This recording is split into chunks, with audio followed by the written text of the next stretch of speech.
I already told you, my son said with a calm smile. She signed everything at home.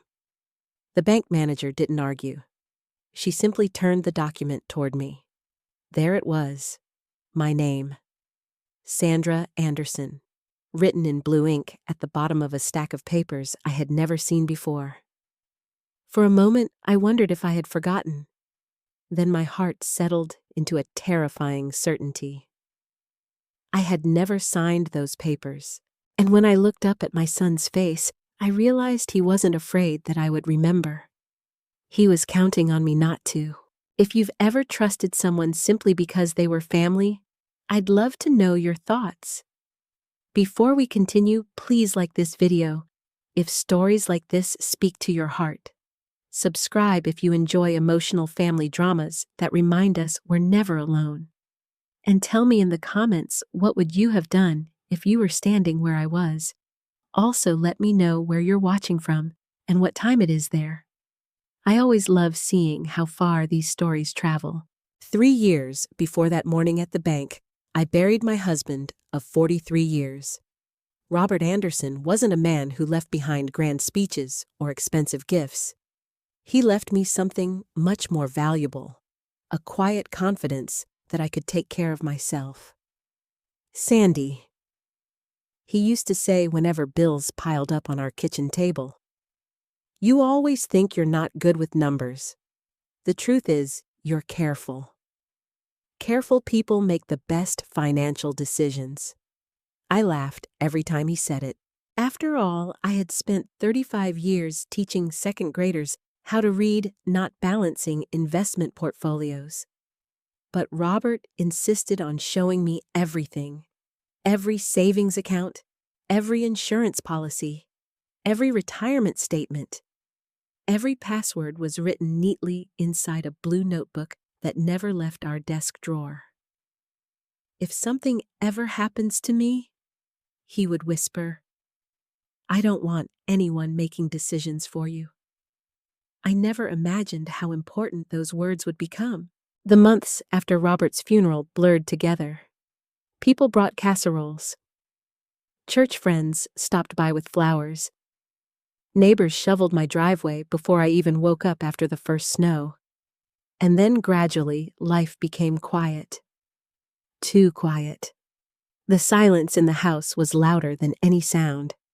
I would still make 2 cups of coffee every morning before remembering there was only one person left to drink it. I still caught myself listening for Robert's truck pulling into the driveway every afternoon. Grief isn't dramatic most days. It's ordinary. It's reaching for a second plate. It's hearing a joke and turning to tell someone who isn't there anymore. That's when Michael began visiting more often. At first, I welcomed it. He lived only 40 minutes away with his wife Rachel and their daughter Chloe. Before Robert passed away, Michael had always been busy running his small construction company. Weeks sometimes went by without a visit. Now he came almost every Saturday, sometimes during the week, sometimes just to mow my lawn, sometimes to fix a leaky faucet, sometimes simply to sit with me on the porch. I remember thinking how proud Robert would have been. My boy finally slowed down enough to remember his mother. I told my neighbor one afternoon. She smiled. You're lucky. I believed I was. Michael brought groceries without being asked. He replaced burned-out light bulbs. He insisted on climbing ladders so I wouldn't have to. Whenever I thanked him, he'd grin. That's what sons are supposed to do. Those words warmed my heart every single time. A few months later, he noticed the stack of unopened mail on my dining room table. Mom, he said gently, why don't I help you organize all this? I hesitated. I've always handled it. I know. He smiled kindly. But you've been through enough. It sounded reasonable. He sorted utility bills into one pile, insurance papers into another, bank statements into a third. He even bought me colored folders with labels. Electric, medical, taxes, bank. Everything suddenly looked easier. I don't know what I'd do without you. I said. You'll never have to find out. Looking back now, I wonder if that was the moment everything quietly began changing. Not because Michael demanded control. He never did. He earned it. Little by little. One small favor at a time. A few weeks later, he asked another question. Mom, would it be okay if I helped pay your bills online? I've always mailed checks. I know. But online is safer. He laughed. And honestly, faster. I don't even know how all that works. That's exactly why I'll help. Again, it sounded perfectly reasonable. Soon, he was reminding me when property taxes were due, when my insurance renewed, when a credit card payment needed attention. Every conversation ended the same way. I've got it, Mom. And because he was my son, I let him. Rachel usually came along for Sunday dinners. She was kind, quiet, thoughtful. The kind of woman who always helped clear dishes before anyone asked. Yet something about her changed whenever Michael talked about finances. He would explain how he had updated one of my accounts. Rachel would suddenly become interested in refilling water glasses. He would mention investments. She'd excuse herself to help Chloe with homework. Sometimes I'd catch her looking toward me, as if she wanted to interrupt, as if words were sitting on the edge of her tongue. But she never spoke. I assumed they simply disagreed about money. Every marriage has its own private conversations. I respected that. One Thanksgiving, after Michael spent nearly 20 minutes explaining how he'd simplified several of my financial accounts, I noticed Rachel staring into her coffee. You okay, sweetheart? I asked. She forced a smile. I'm fine. You don't look fine. Before she could answer, Michael returned from the kitchen carrying pumpkin pie. There we go. His cheerful voice cut straight through the silence. Rachel immediately smiled again. Too quickly. I ignored the feeling settling in my stomach. Looking back now, I wish I hadn't. Another memory returned while I sat inside Rebecca Collins' office at the bank. It was last spring. Michael had shown up unexpectedly carrying a folder. Just a few routine updates. I barely glanced at the papers. He explained every page so confidently. This one's for insurance. This one updates beneficiary information. This one confirms your mailing address. I signed where he pointed. He thanked me. We had coffee afterward. We laughed. I never thought about those papers again. How could I? He was my son. Rebecca waited patiently while I drifted through these memories. She never rushed me, never interrupted. Finally, she spoke. Mrs. Anderson? Her voice was soft. Can I ask you something? I nodded. When your son helps you with paperwork? Yes. Does he usually explain everything before you sign? I think so. You think so? The question lingered. I frowned. I suppose. Then I stopped. Did he? Or did I simply assume he had Rebecca folded her hands on the desk? I'm sorry if these questions feel uncomfortable. They do. I understand. She offered a sympathetic smile. But sometimes people don't realize how gradually financial control changes hands. That sentence landed harder than she could possibly have known. Gradually. Not overnight. Not through threats. Not through force. Through convenience. Through trust. Through love. Rebecca reached toward a folder resting beside her. I've been with this bank for 22 years. She opened it carefully. I've met wonderful families. She paused. And I've also met families where trust was quietly abused. I felt my throat tighten. I don't understand. I hope I'm wrong. She looked me directly in the eyes. I truly do. But this isn't the first document connected to your accounts that has raised concerns. The room suddenly felt colder. What do you mean? For several months, we've received paperwork that didn't quite feel right. I stared at her. What kind of paperwork? I'll show you. She slowly pulled out several documents. Each one carried my name. Each one looked official. Each one had been processed over the past year. And every page ended with a signature that looked exactly like mine. Or almost exactly. Rebecca slid the stack across the desk. I didn't want to accuse anyone. She spoke carefully. But today, when your son confidently said you had already signed everything, she took a slow breath. I knew I needed to speak with you privately before anything else happened. Outside the office window, I could still see Michael sitting comfortably in the lobby. He wasn't pacing. He wasn't nervous.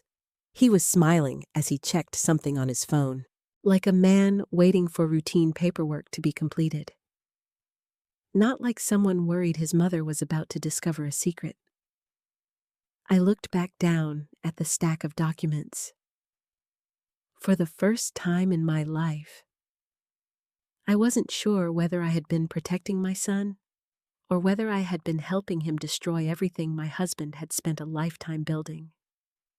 Rebecca closed the office door before she spoke again.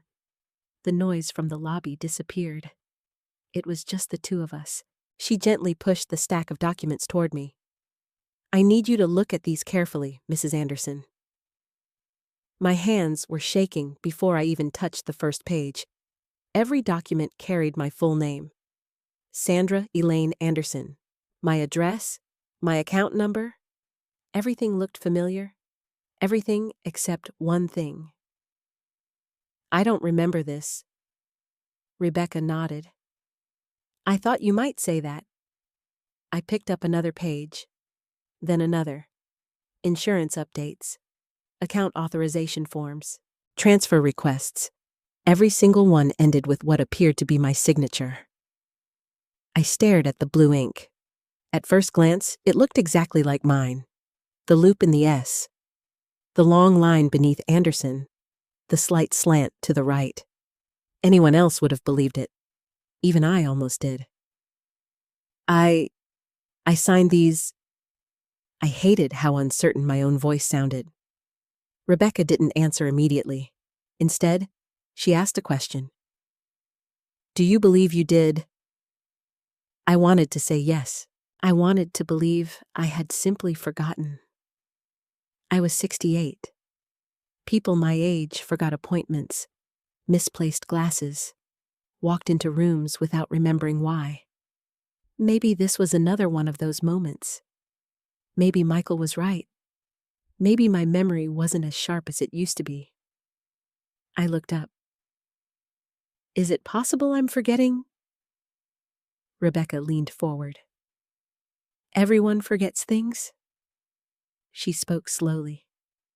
But forgetting one document is very different from forgetting 6. My stomach tightened. Chong! She separated the papers into 2 neat stacks. These are the ones that concern me. I counted them. 1, 2, 3, 4, 5, 6. 6 different documents, spread across 8 months.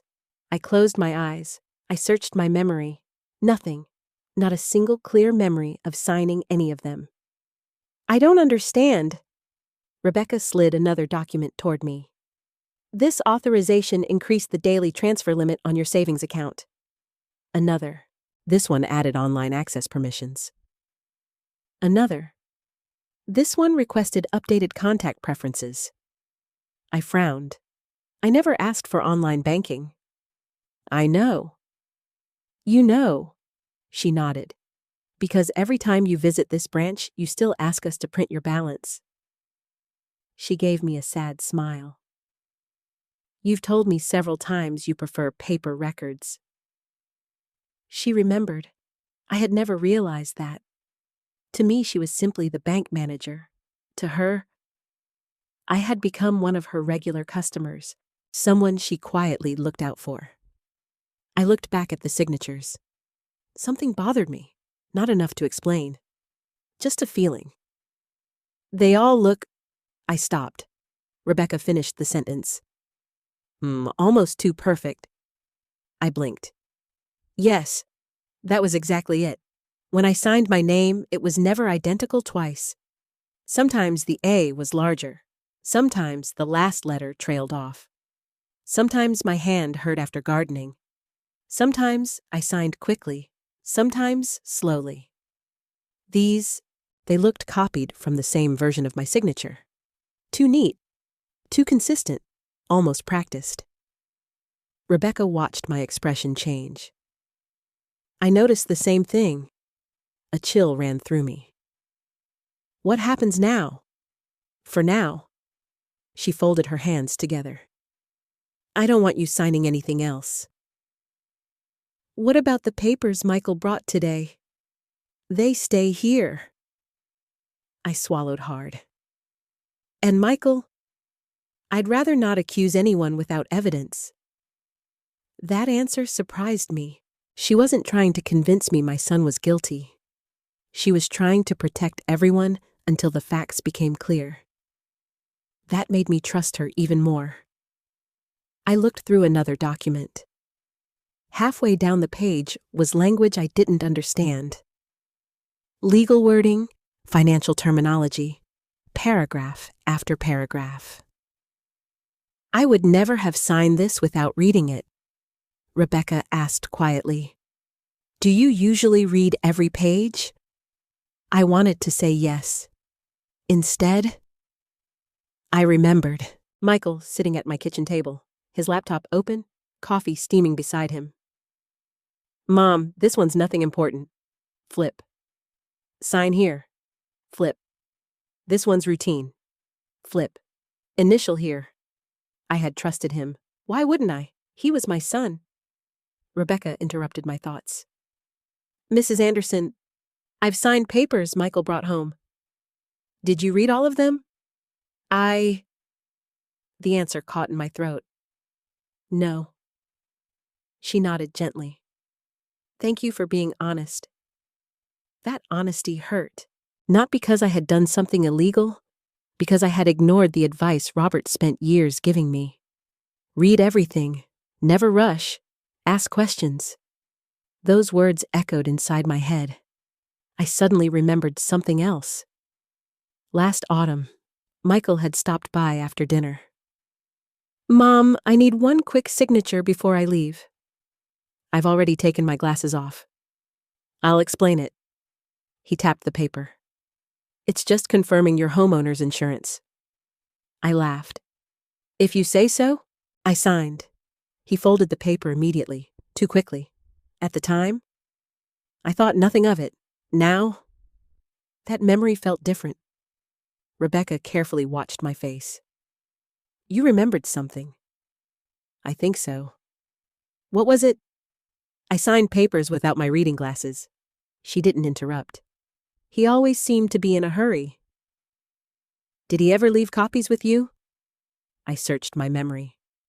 No? Never. No. That answer shocked even me. Every important document Robert and I had ever signed stayed inside our filing cabinet. Everyone. Except the papers Michael brought. Those always disappeared with him. Rebecca opened another folder. This may help. She removed a card. It was my original signature card. The one I had signed years ago when opening my accounts. She placed it beside today's documents. Compare them. I leaned closer. At first, they looked identical. Then I noticed it. A tiny difference. The original signature had natural hesitation. The pen pressure changed. The letters breathed. The newer signatures looked traced, almost mechanical, like someone had practiced until every curve matched. My heartbeat quickened. I don't like this, Rebecca quietly answered. Neither do I. Silence filled the room. Outside, I could see Michael through the glass wall. He laughed at something on his phone. He looked relaxed, patient, completely confident. A terrible thought entered my mind. What if he truly believed I wouldn't notice? Or worse, what if he believed I would defend him even if I did? Rebecca finally broke the silence. I need to ask one more question. I nodded. Has anyone ever suggested you're becoming forgetful? My son. Only your son. I thought carefully. My doctor hasn't. My friends haven't. My neighbors haven't. Rebecca nodded slowly. I was hoping you'd say that. My heart skipped. Why? Because when financial abuse happens, she chose her words with care. One of the first things an abuser often says is that the older person is confused. I stared at her. She wasn't describing me. She was describing a pattern she had seen before. Suddenly, every conversation with Michael replayed inside my mind. You forgot. I already explained. You signed that. You probably don't remember. At the time, I believed him. Now, I wasn't so sure. Rebecca slid a business card across the desk. I'd like you to speak with an attorney before making another financial decision. I looked at the card. David Carter, Estate and Elder Law. I've never needed a lawyer. I hope you won't. She stood. But if these signatures aren't yours? She paused. You're going to need someone whose only job is protecting you? I looked one last time through the office window. Michael finally noticed us. He smiled. He even gave me a little wave. I forced myself to wave back. Inside, my heart was breaking. Because for the first time in 42 years, I wasn't looking at my little boy anymore. I was looking at a man I wasn't sure I knew. I walked out of Rebecca's office wearing the same coat I had walked in with, but I wasn't the same woman. Michael looked up from his phone and smiled. There you are. He stood and reached for my arm. Everything okay? For a second, I almost told him everything. I almost said Rebecca had shown me the documents. I almost asked him to explain. Instead, I heard Robert's voice in my head. Never ask a question if you're not ready for the answer. I forced a smile. I'm just a little tired. Michael relaxed. I figured they were taking forever. He laughed. Banks love paperwork. Rebecca stepped out behind me. The transaction will need a little more review. Her tone was calm, professional. Michael frowned. What kind of review? Just standard procedure. He didn't argue, not immediately. Instead, he looked at me. Mom, did something happen? I shook my head. No. It was the first lie I had ever told my son. The drive home felt longer than 40 minutes. Every red light gave me another memory. Every mile uncovered another moment I had ignored. I pulled into my driveway and sat in the car. The house looked exactly the same.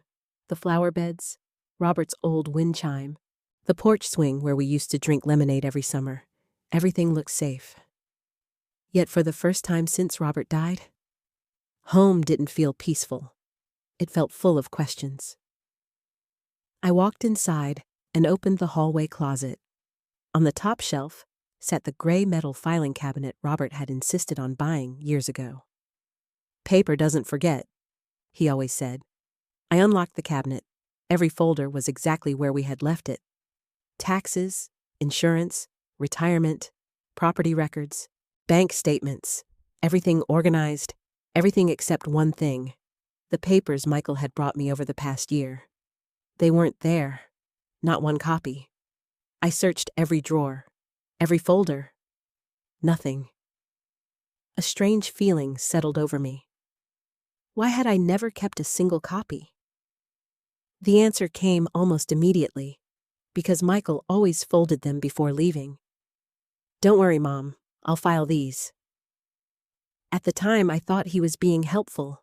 Now, it sounded different. I sat at the kitchen table. the same table where Robert and I had signed every important document together.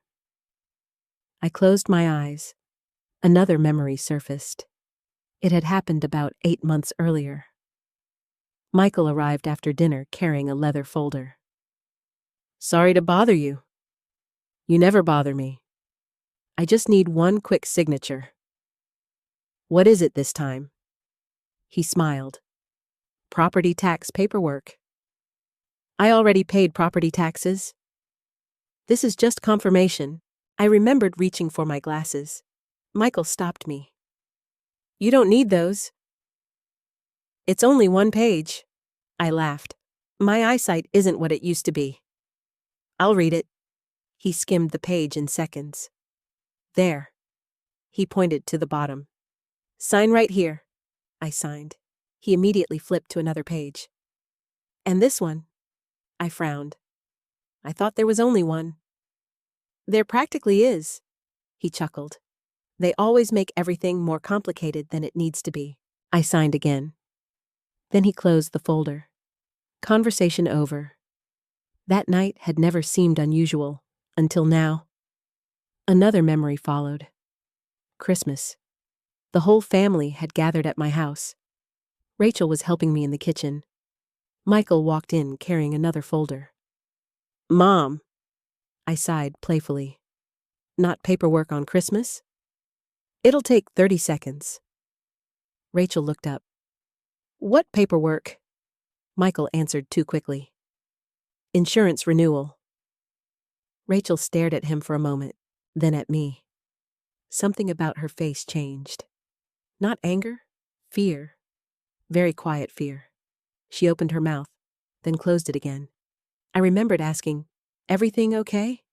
She smiled. Of course. At the time, I believed her. Now, I wondered what she had wanted to say. Another scene returned. Last February, a snowstorm had knocked out the power. Michael stopped by with groceries. Before leaving, he pulled another envelope from his coat. "I almost forgot." I laughed. "You never stop working." "This one's important." "What is it?" he answered while unfolding the paper. "Just updating emergency contact information." I nodded. "Makes sense." I signed, but now thinking back, there had been at least 5 pages, not one. Why would emergency contacts require 5 pages? The memory made my stomach turn. How many times had I signed without asking? 5, 10, 15, I honestly didn't know. The realization hurt more than anything Rebecca had shown me. Because no one had forced me. I had done it willingly. Out of trust, out of love, out of habit. That evening, my neighbor Linda knocked on the door carrying blueberry muffins. "You've been quiet today." I smiled. "Just thinking." She sat across from me. "You know?" She hesitated. "I almost called you last month." "Why?" "I saw Michael outside your mailbox." I frowned. "He was getting my mail." I figured. She looked uncomfortable. "It just seemed strange." "Strange how?" He opened one envelope before walking inside. My heart skipped. "You're sure?" She nodded. "I assumed you asked him to." I forced another smile. "I'm sure there was a reason." She left a few minutes later. I never mentioned Rebecca. I never mentioned the signatures. But Linda had unknowingly added another piece to the puzzle. Later that night, I opened Robert's blue notebook. His handwriting filled every page. Passwords, account numbers, insurance agents, investment notes. Near the back, I found something I had forgotten. A handwritten list titled, "If Anything Ever Feels Wrong." Underneath were 5 simple sentences. Read every document, ask questions, never sign under pressure. Keep copies. Trust actions, not words. I burst into tears. Robert hadn't written those instructions because he expected our son to betray me. He wrote them because he understood something I had refused to believe. Good people can make terrible choices, even family. especially family. Around 9 o'clock, my phone rang. Michael. I stared at the screen until it stopped. A minute later, it rang again. Then a text message appeared. "Everything okay?" Rebecca said the paperwork needed more time. "Call me." I didn't answer. 5 minutes later, another message. "Mom." Then another. "You're worrying me." I placed the phone face down. For the first time in my life, I didn't know whether my son was worried about me or worried about those papers. I barely slept. Every memory replayed itself. Every signature, every excuse, every smile. At 3 a.m, I got out of bed. I walked back to the filing cabinet. I counted every official document Robert and I had ever signed together. Every single one had two things: our signatures and copies. Everything Michael handled had neither. By sunrise, the pattern was impossible to ignore. I wasn't remembering isolated moments anymore. I was remembering a system, one built slowly, one signature at a time, and somewhere deep inside, a question began growing louder than all the others. If Michael had hidden the papers I remembered signing, what had he done with the ones I never signed at all? At 8 the next morning, I called the number on Rebecca's business card. A man answered on the third ring. "David Carter's office." "My name is Sandra Anderson. Rebecca Collins from First Community Bank gave me your number." His tone changed immediately. "Mrs. Anderson, are you somewhere private?" I looked toward my locked front door. "Yes." "Good. Don't discuss the bank documents with anyone until we meet, especially anyone who may have handled your finances." My grip tightened around the phone. "You mean my son?" There was a brief silence. "I mean anyone." David offered me an appointment that afternoon. Before leaving home, I gathered every financial record I could find. Robert's blue notebook, tax returns, insurance policies, bank statements, the deed to the house. I placed them inside an old canvas bag Robert once used for work. It felt heavier than paper should. David's office was in a brick building outside Columbus. There were no polished marble floors or impressive paintings. Just quiet rooms, sturdy furniture, and a receptionist who spoke to me without rushing. David was in his late 50s, with silver at his temples and tired, observant eyes. He didn't begin by asking about Michael.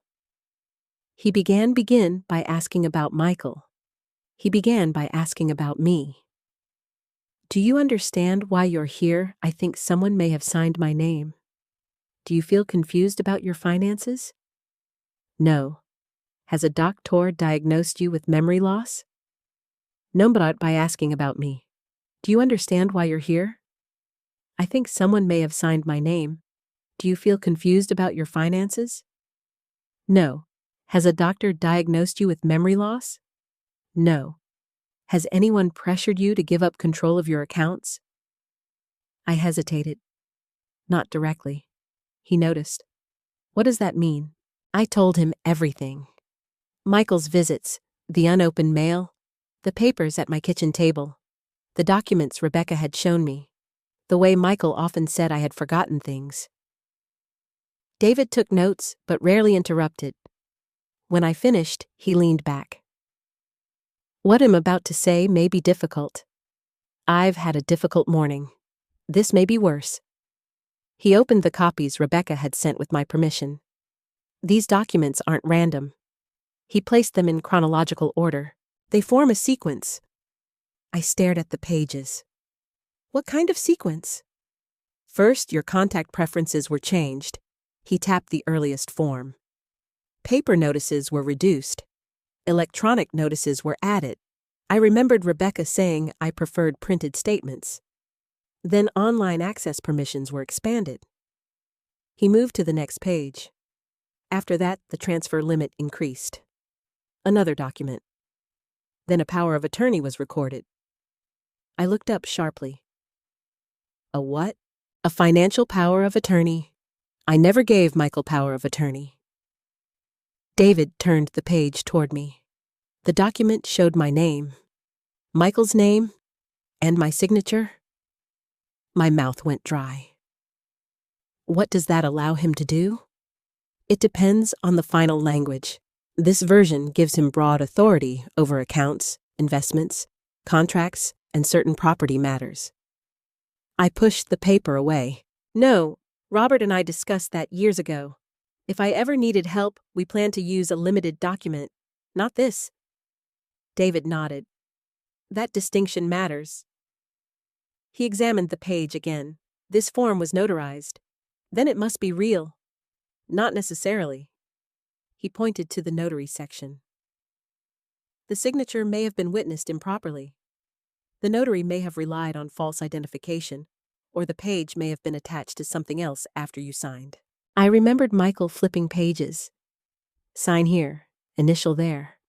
Nothing important. A cold pressure formed behind my ribs. David asked, "Did he ever ask you to sign incomplete pages I don't know?" That answer is important. I didn't always read them. My voice broke. I trusted him. David's expression softened. Trust is not consent, Mrs. Anderson. Those words stopped me. Trust is not consent. I had trusted Michael to explain the documents. That did not mean I had agreed to anything he hid. David continued reviewing the files. He compared dates with my bank statements and tax records. Then he found something that made his face harden. This page has been altered. How can you tell? The typeface changes here. He pointed near the middle. The spacing is different. The paragraph authorizing real estate transactions appears to have been inserted later. I leaned closer. The difference was slight. I would never have noticed it. Could that have happened after I signed yes? Can you prove it? Possibly. We'll need the original file and its metadata. He separated that document from the others. Then he opened the folder containing my property records. My house had been paid off 2 years before Robert died. We had celebrated with grocery store cake and sparkling cider at the kitchen table. Robert held the final statement like a diploma. "No bank can take this house from you now," he had said. I had believed him. David studied the county records on his computer. His fingers stopped moving. "Mrs. Anderson, has anyone discussed placing a lien on your home?" "No." "Using it as collateral?" "No." "Applying for a home equity line of credit?" I felt the room tilt. "No." He turned the monitor toward me. A filing had been submitted 11 days earlier. It was not complete. It was not yet approved. But it referenced my property, my home. The place where Robert had planted 2 maple trees. The place where Michael had taken his first steps. The place I thought no one could touch. What does this mean? It means someone has begun using your house as part of a financial transaction. Michael. The filing lists a company connected to him. I pressed both hands against the desk. For several seconds, I couldn't speak. The bank papers had frightened me. The power of attorney had horrified me. But the house made everything real. This was no longer about a signature. It was about the roof over my head. David gave me a glass of water. Can he take it? Not today. Tomorrow. Not if we act quickly. He began listing immediate steps. Freeze new transfers. Revoke disputed authorizations. File a formal fraud notice. Notify the county recorder. Request every original document. Change passwords. Remove online access. Secure my mail. Each step sounded practical. Necessary. Terrifying. Will Michael know? Eventually. I don't want him arrested. David studied me. You're trying to protect him. He's my son, and you're his mother. But those facts do not erase the documents in front of us. I looked down. The woman I had been 2 days earlier would have made excuses. Michael was stressed. His business was struggling. He intended to repay everything, but the papers showed planning. One form prepared the next. One permission opened another door. This had not happened during a single desperate afternoon. It had taken months. How far does this go? One form prepared the next. One permission opened another door. This had not happened during a single desperate afternoon. It had taken months. How far does this go? I whispered. David closed the file. That's what we need to find out. He asked me to sign a limited authorization allowing him to request records. This time, I read every sentence. Slowly. When I reached the signature line, my hand froze. David noticed. Take your time. I checked the title again. The date. The scope. The cancellation clause. Then I signed. My real signature looked uneven. Human. Nothing like the polished copies at the bank. David made 2 copies and handed one to me. From now on, you keep everything. Robert would have approved. Before I left, David gave me one final warning. Do not confront Michael alone. Why? If he believes the records are being secured, he may panic. My son would never hurt me. I hope that's true. His answer followed me all the way home. When I reached my driveway, Michael's truck was parked outside. He stood on my porch with his arms folded. The moment I stepped from my car, he looked at the canvas bag in my hand. Then he looked at me. Where have you been, Mom? His voice was calm, but his eyes were not. Michael stood on my porch with his hands in his pockets. He smiled when I got out of the car, but it wasn't the relaxed smile I had seen at the bank. It looked forced.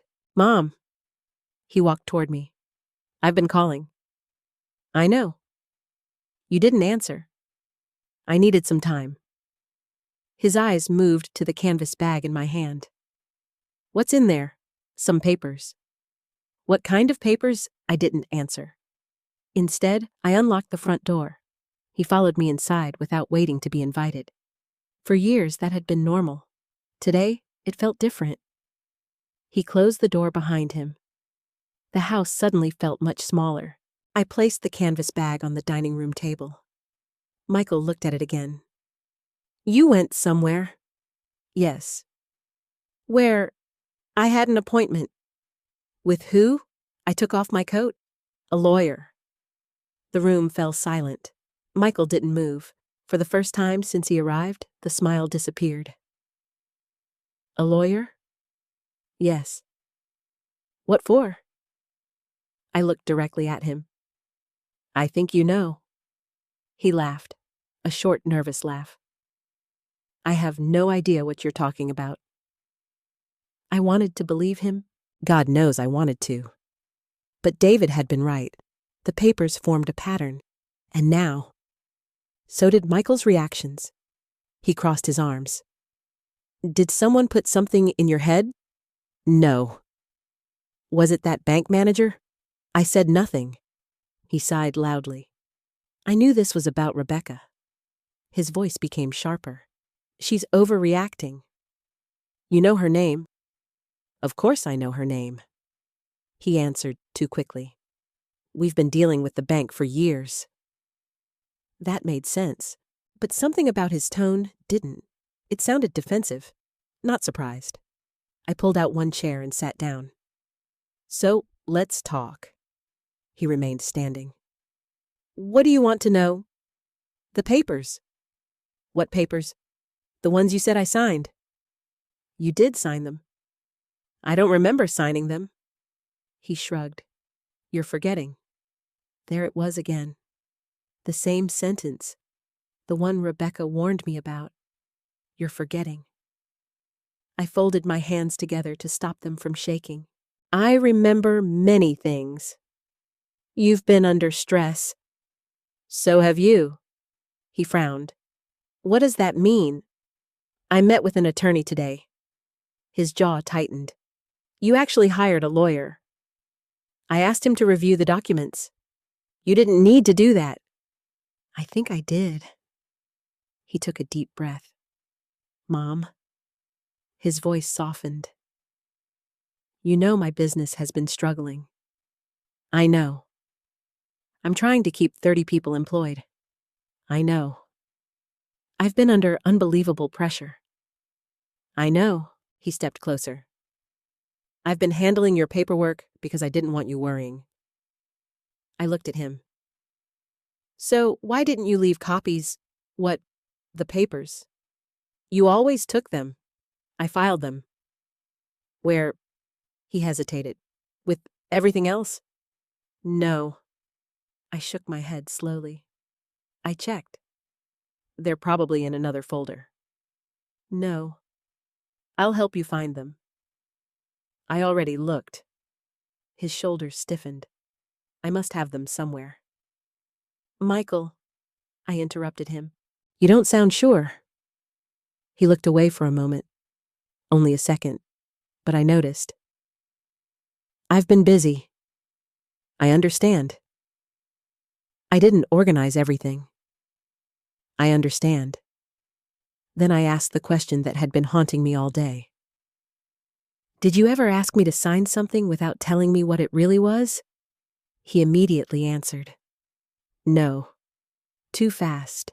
Too confident. I remembered David's advice. Don't accuse, ask. Then explain the power of attorney. His face changed, only slightly, but enough. What power of attorney? The one with your name. I don't know what you're talking about. The lawyer does. He rubbed the back of his neck. There are lots of legal forms. This one gives you authority over my finances. I never used it. I didn't ask whether you used it. Silence. I asked why it exists. He looked frustrated. You signed it. I don't remember doing that. You forgot. Again. Forgot. Forgot. Forgot. Every answer ended the same way. I stood up. I'm tired of hearing that. He blinked.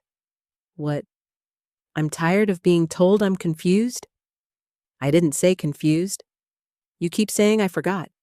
You did. How do you know? Because I was there. His answer echoed through the room. I stared at him. He stared back. Neither of us spoke. Then I quietly asked, do you know what hurts the most? His expression softened. What? I believed you every single time. That sentence seemed to hit him harder than I expected. His shoulders dropped. For a moment. He looked like the little boy who used to cry after breaking a window with a baseball. I was trying to help. Were you? Yes. Then why didn't you tell me about the online banking? He hesitated. It was easier. The higher transfer limits, so I could pay bills. The power of attorney, so I wouldn't bother you every time something came up. Every answer sounded reasonable. Individually. Together. They sounded rehearsed. I walked toward the kitchen window. Outside stood the maple tree Robert planted the year Michael turned 10. I remembered father and son digging that hole together. Michael had been covered in mud. Robert laughed so hard he nearly fell over. Those memories felt like they belonged to another family. Behind me, Michael spoke again. I never wanted to hurt you. I turned around. Then tell me the truth. I am. No. I shook my head. You're telling me what sounds acceptable. He looked offended. You don't believe me? I want to. My voice cracked. I've spent 42 years believing you. He took another step toward me. I would never steal from you. I didn't say steal. But you think it. I think something happened. What happened? I don't know. But I'm going to find out. His face hardened. For the first time in the conversation, I saw anger.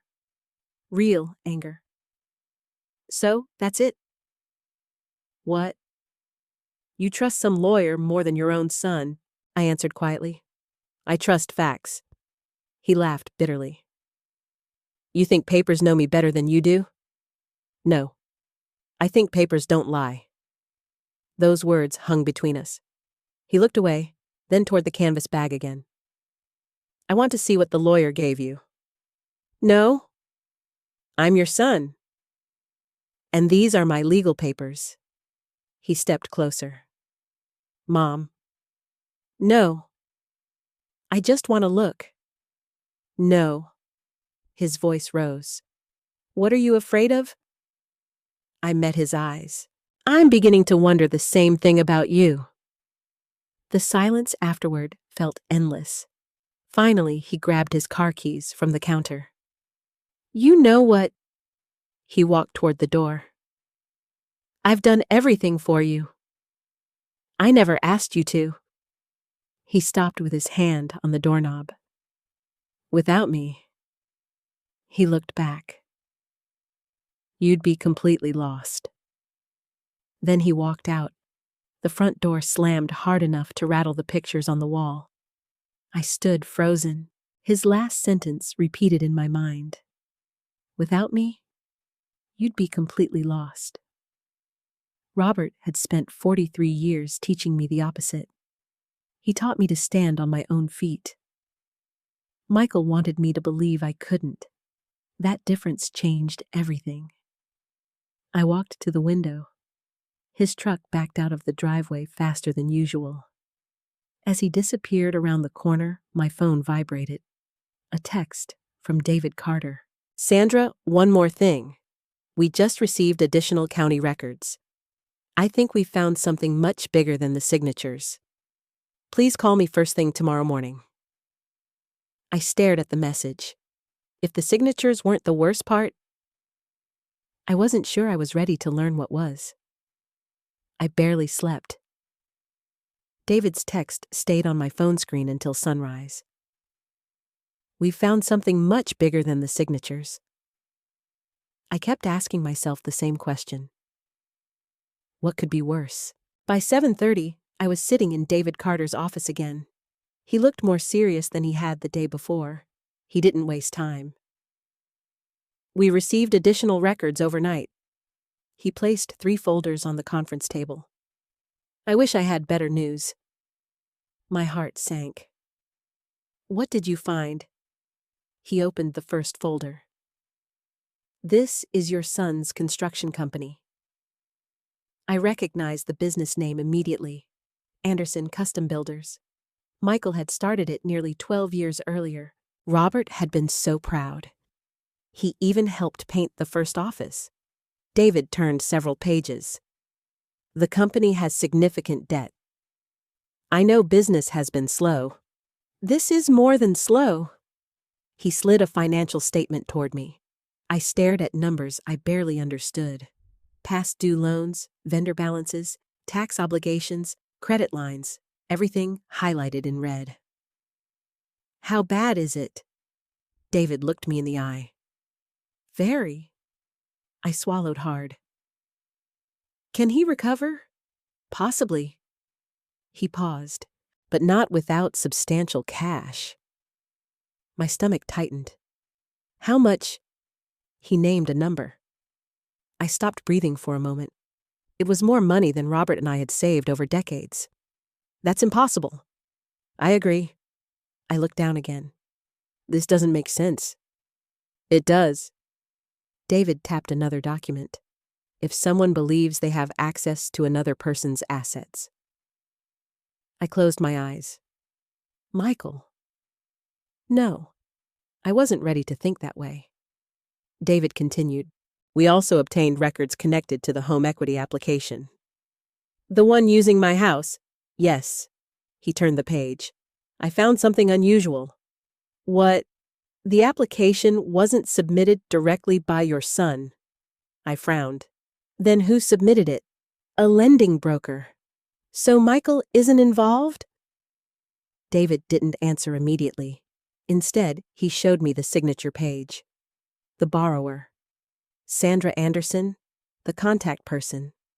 Michael Anderson, the emergency phone number. Michael's cell phone. The email address.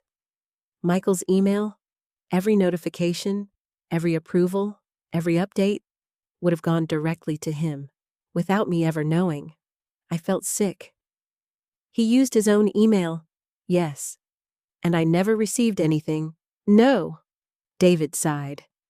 Because your contact information had already been changed months earlier. Everything connected, the contact updates, the online access, the missing mail, the higher transfer limits, none of it had happened by accident. Each step prepared the next. David opened the second folder. I've also spoken with Rebecca Collins this morning. Is she okay? She's fine. He smiled slightly. She wanted me to tell you something. What? She trusted her instincts. I nodded. I'm grateful she did. So am I. He continued. She reviewed security footage. My heart skipped. From the bank? No. Then from where? Previous visits. I stared at him. Security footage exists every time customers sign important documents. I hadn't thought about that. What did it show? You. And you never appeared alone during several major transactions. I frowned. What does that mean? It means your son answered most of the questions before you could. I tried to picture it. Then I remembered. Rebecca asking me directly if I understood something. Michael answering before I could speak. At the time, it seemed helpful. Now, it seemed controlling. David continued. In one recording, he hesitated. Rebecca asked whether you wanted copies. My heart began racing. What happened? Your son answered no. I wasn't even asked. You started to respond. He paused. But he interrupted. The memory suddenly flashed into my mind. I remembered laughing. Michael saying, I'll organize everything. Rebecca nodding politely. At the time, I thought she accepted that arrangement. Now I realized something else. She had been watching, quietly, patiently, waiting until she had enough reason to act. David reached for the third folder. This one concerns me the most. He opened it carefully. Inside were copies of emails. Where did these come from? The lender. I looked closer. Every email came from Michael's address. Some discussed deadlines. Others requested faster processing. One sentence caught my eye. My mother gets confused by financial paperwork. Please contact me directly. I froze. I never said that. I know. He wrote this. It appears so. The words blurred. My mother gets confused. Those 5 words hurt more than the forged signatures, because they weren't about money. They were about my dignity, my independence, my identity. David quietly asked, Has your doctor ever declared you mentally incapable? No. Has anyone else? No. Then this statement is misleading. I whispered, He made me sound helpless. David nodded. That may have been the goal. Tears filled my eyes, not because of the money, not because of the documents, because my own son had slowly rewritten who I was.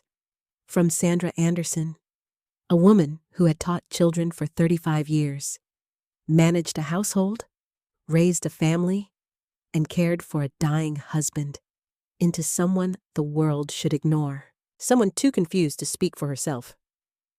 David let me cry. He didn't interrupt. After several minutes, he slid a tissue box toward me. I'm sorry. I shook my head. No. I wiped my eyes. I'm done apologizing. He smiled. I was hoping you'd say that. We spent another hour making a plan.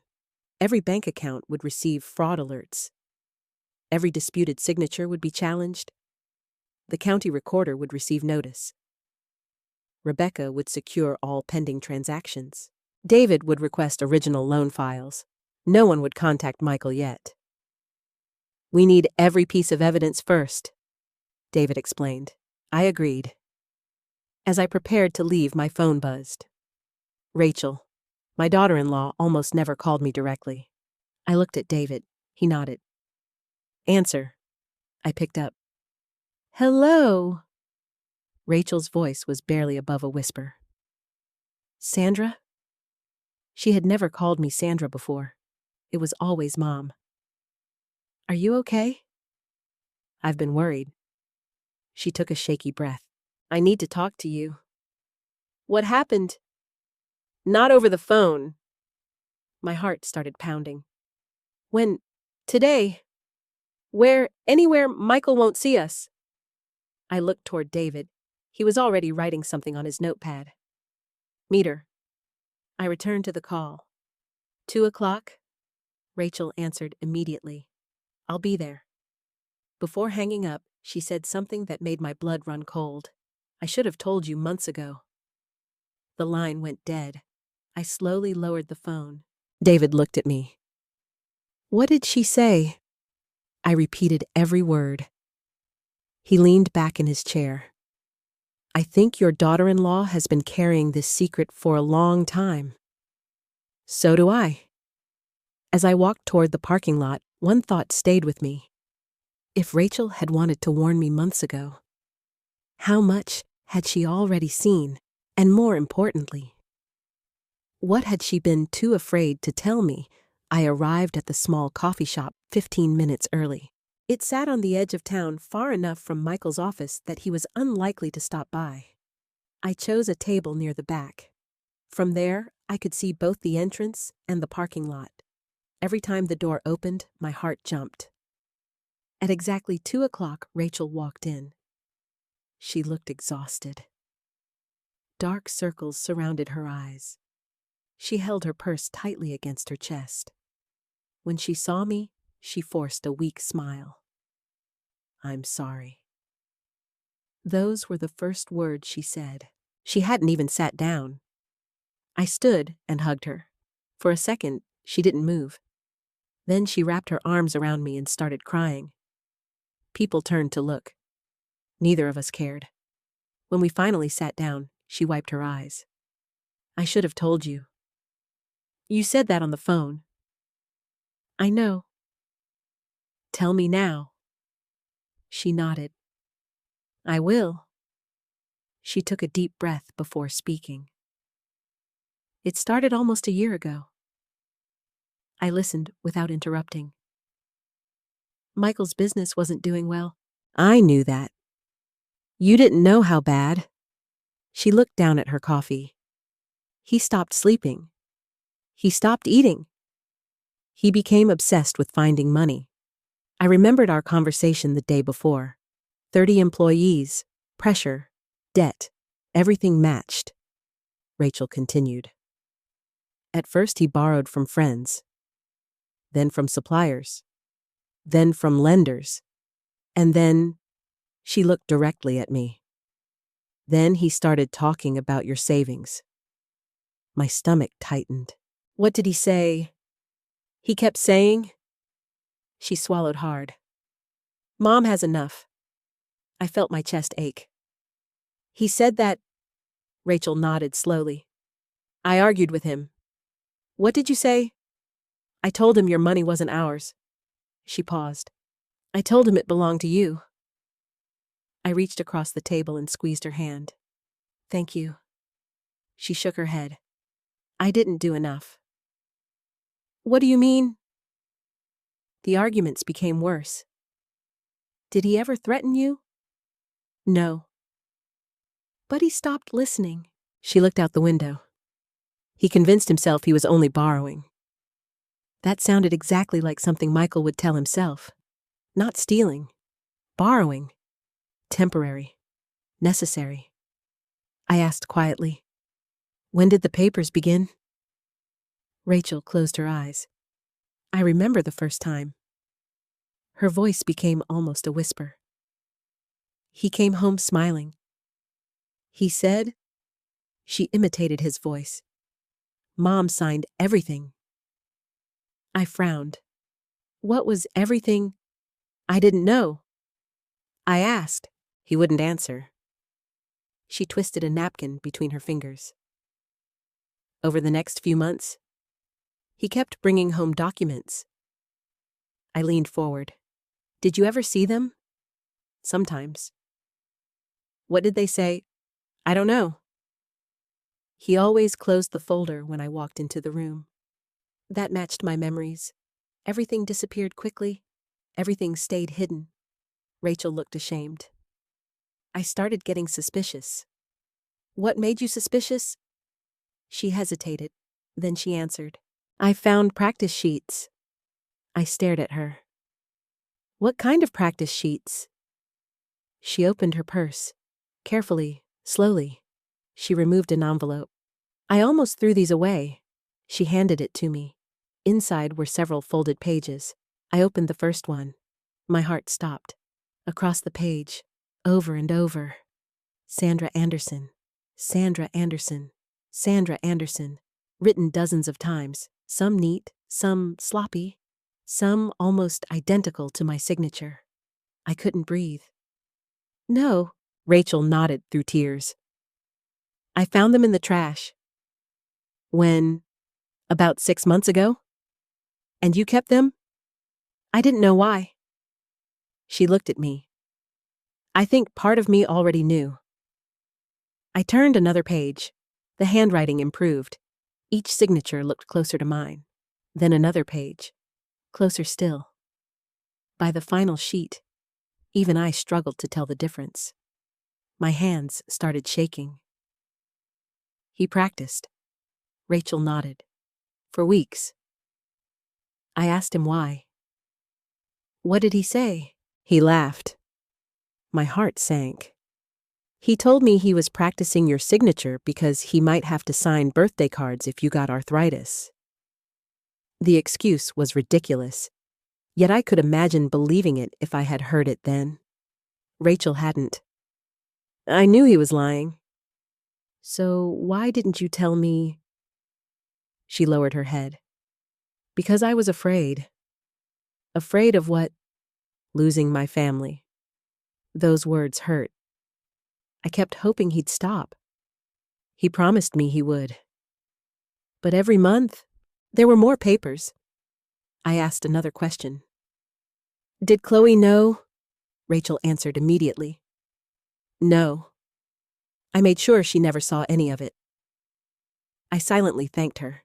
At least one person had been protected. Rachel reached into her purse again. This isn't all. She removed a small notebook. I wrote things down. You did. I needed someone to believe me one day. Inside were dates, conversations, amounts of money, names of lenders, every argument she remembered, every excuse Michael gave, every promise he broke. My eyes filled with tears again. You've been carrying this alone.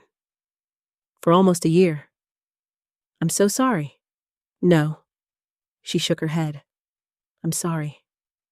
She looked at me with heartbreaking honesty. You treated me like your own daughter. And I stayed quiet. I reached for her hand again. You came today. I almost didn't. What changed? She looked away. Last night. What happened? I asked Michael if he'd told you the truth. He said... She stopped speaking. What he said once the loan closed? You'd never notice. The words echoed inside my head. You'd never notice. Not because he thought I was stupid, because he thought I trusted him so completely. I would never question him. Rachel continued. That scared me. So I called you. I nodded slowly. You did the right thing. She took another deep breath. I haven't told you the worst part. My heart sank again. There is more. She nodded. When Michael practiced your signature, he didn't do it alone. I frowned. What do you mean? There was someone helping him. I stared at her. Who? I don't know his name, but they met twice. Where? Our garage. What did he do? Rachel closed her eyes. He brought sample documents. He showed Michael where signatures had to match. He corrected him. I felt ice run through my veins. This wasn't just desperation anymore. Someone else had been involved. Someone with experience. Someone who knew exactly what they were doing. Rachel quietly added, I think Michael believed he could fix everything. But instead, she looked at me. He kept digging a deeper hole. I slowly placed the practice sheets back into the envelope. Every page was another piece of evidence. Every signature, another betrayal. Yet beneath all the anger, one feeling hurt the most. This hadn't happened in a single terrible moment. It had taken planning, patience, practice, months of choosing deception over honesty. As we stood to leave, Rachel hugged me once more. I'm willing to testify. I looked into her eyes. Are you sure? She nodded. I can't protect him anymore. We walked out of the coffee shop together. Before getting into her car, she said one last thing. If Michael realizes I spoke to you, he'll know everything is falling apart. I watched her drive away. Then I looked down at the envelope in my hands. The practice signatures fluttered in the afternoon breeze. For months, my son had been teaching himself to become me. Now, those same pages might become the evidence that destroyed every lie he had built. I drove home with the envelope resting on the passenger seat. I didn't open it again. I didn't need to. I had already seen enough to know my life would never return to what it had been. Halfway home, my phone rang. Michael. I let it ring. 30 seconds later, he called again. Then again. By the time I pulled into my driveway, I had 12 missed calls. A text arrived before I reached the front door. Mom, please talk to me. You're making this much worse. I stared at the message. Making this worse. Not fixing it. Not explaining it. Just making it worse. I unlocked the door and stepped inside. For the first time in years, I locked the deadbolt behind me. That simple sound made my heart ache. I had never locked my son out before. 10 minutes later, someone knocked. 3 slow knocks. I looked through the peephole. Michael.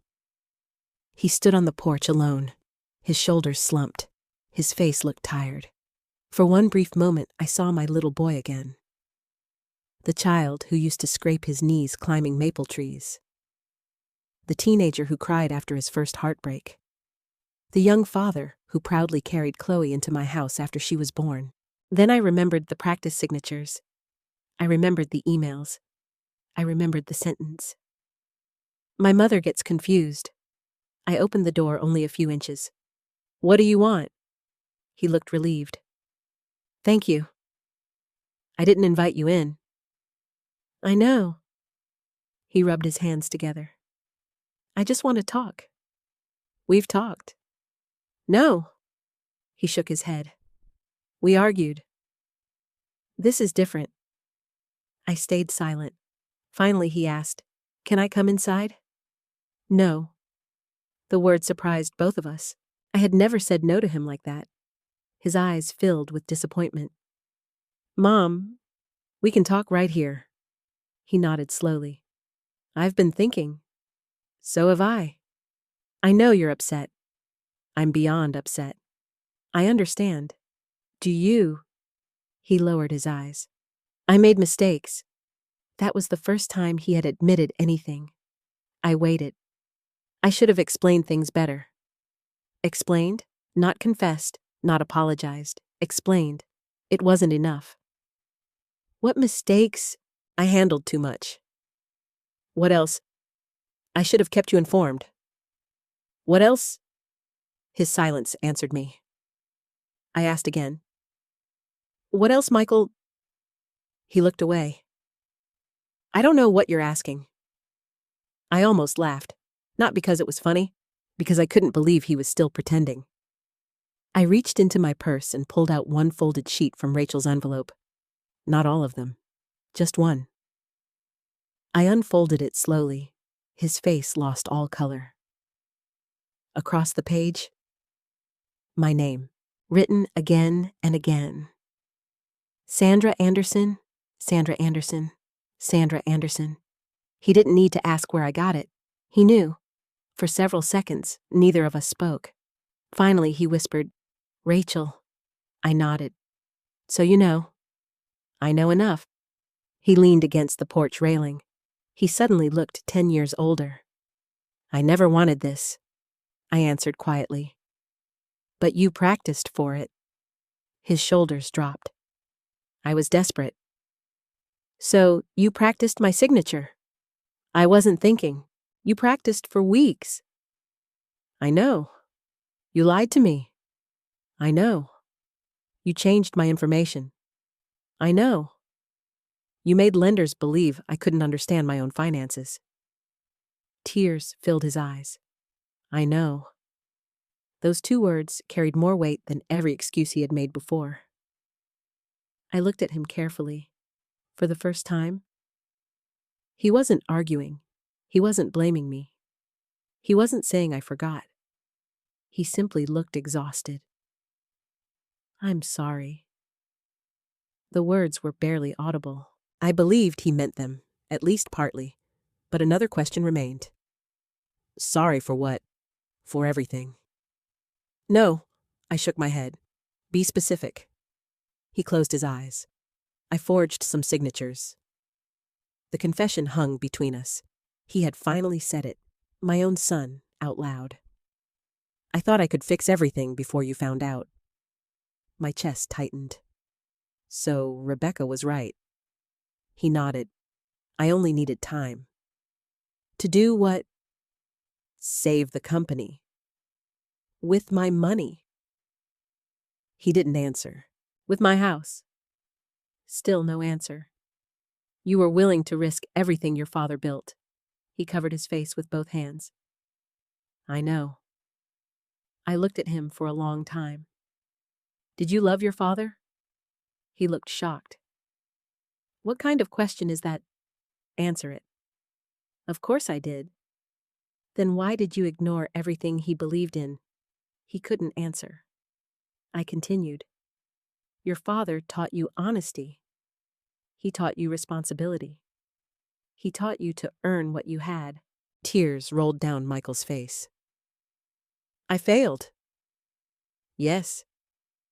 I know. The silence that followed was painful. Finally, he said something unexpected. It wasn't only about the company. I frowned. What do you mean? There were personal loans. I know. There were gambling debts. I stared at him. What? He nodded without looking at me. I started placing sports bets. My heart sank. It got out of control.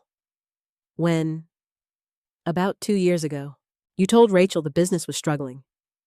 It was. But I made it worse. Every answer uncovered another lie, another secret, another betrayal. I kept believing one big win would fix everything. It never did. So you borrowed more? He nodded. Then I lost more. I suddenly understood why the debt had grown so quickly. Not just bad business. Bad choices. Repeated over and over. He wiped his eyes. I hated myself. So why didn't you ask for help? I couldn't. Why? Because Dad always believed I could handle anything. His voice broke.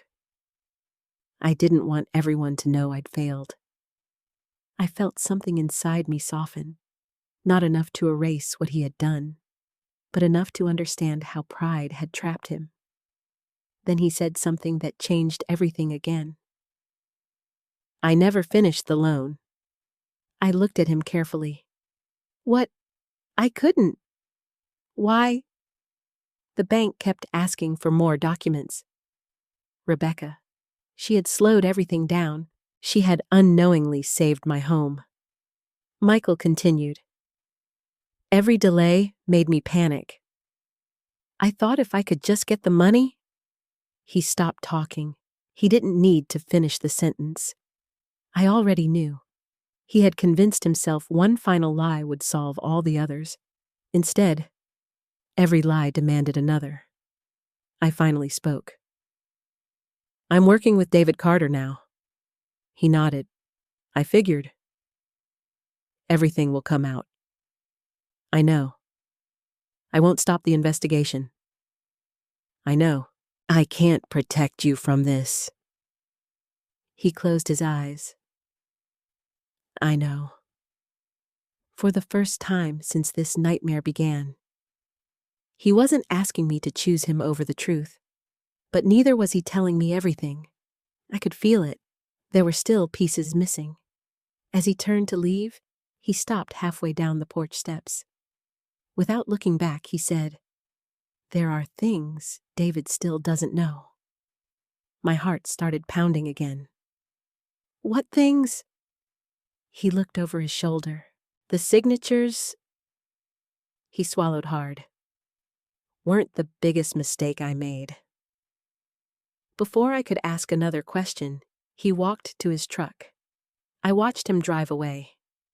His confession had answered many questions, but his last sentence created an even bigger one. If forging my name wasn't the worst thing he had done, what in the world was still waiting for me to discover? The mediation was scheduled for the following Thursday.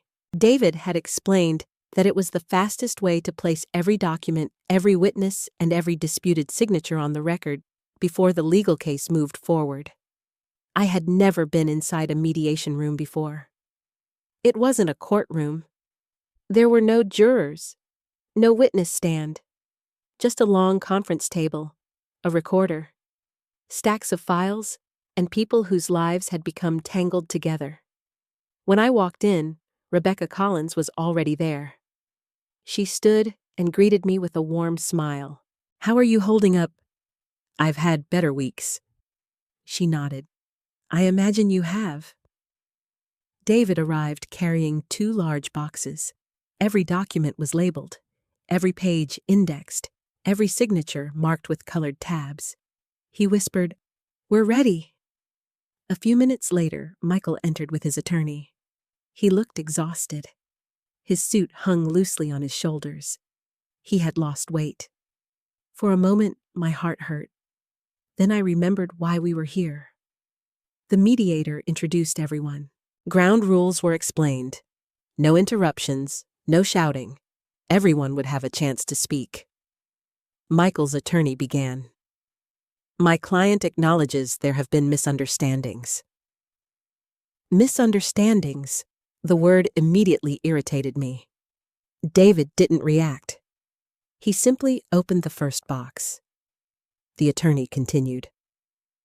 There was never any intention to permanently deprive Mrs. Anderson of her property. David finally spoke. Intent will become clearer after the evidence. The mediator nodded. Proceed. David placed the first document on the table. The original signature card from Mrs. Anderson's bank account. Next to it, he placed 6 disputed documents. Then he turned toward me. Mrs. Anderson, did you sign these? I answered clearly. No. Michael lowered his eyes. David continued. Did you authorize anyone to sign your name? No.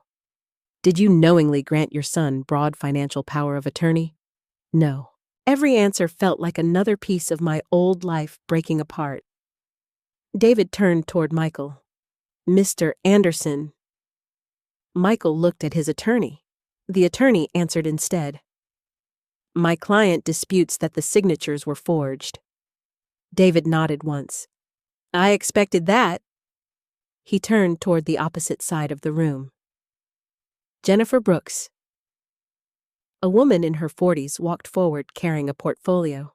She introduced herself calmly. I've examined the questioned documents. She laid enlarged photographs across the table. The signatures filled entire pages. Lines, curves, pen pressure. Magnified 20 times. She pointed with a pen. These are Mrs. Anderson's authentic signatures.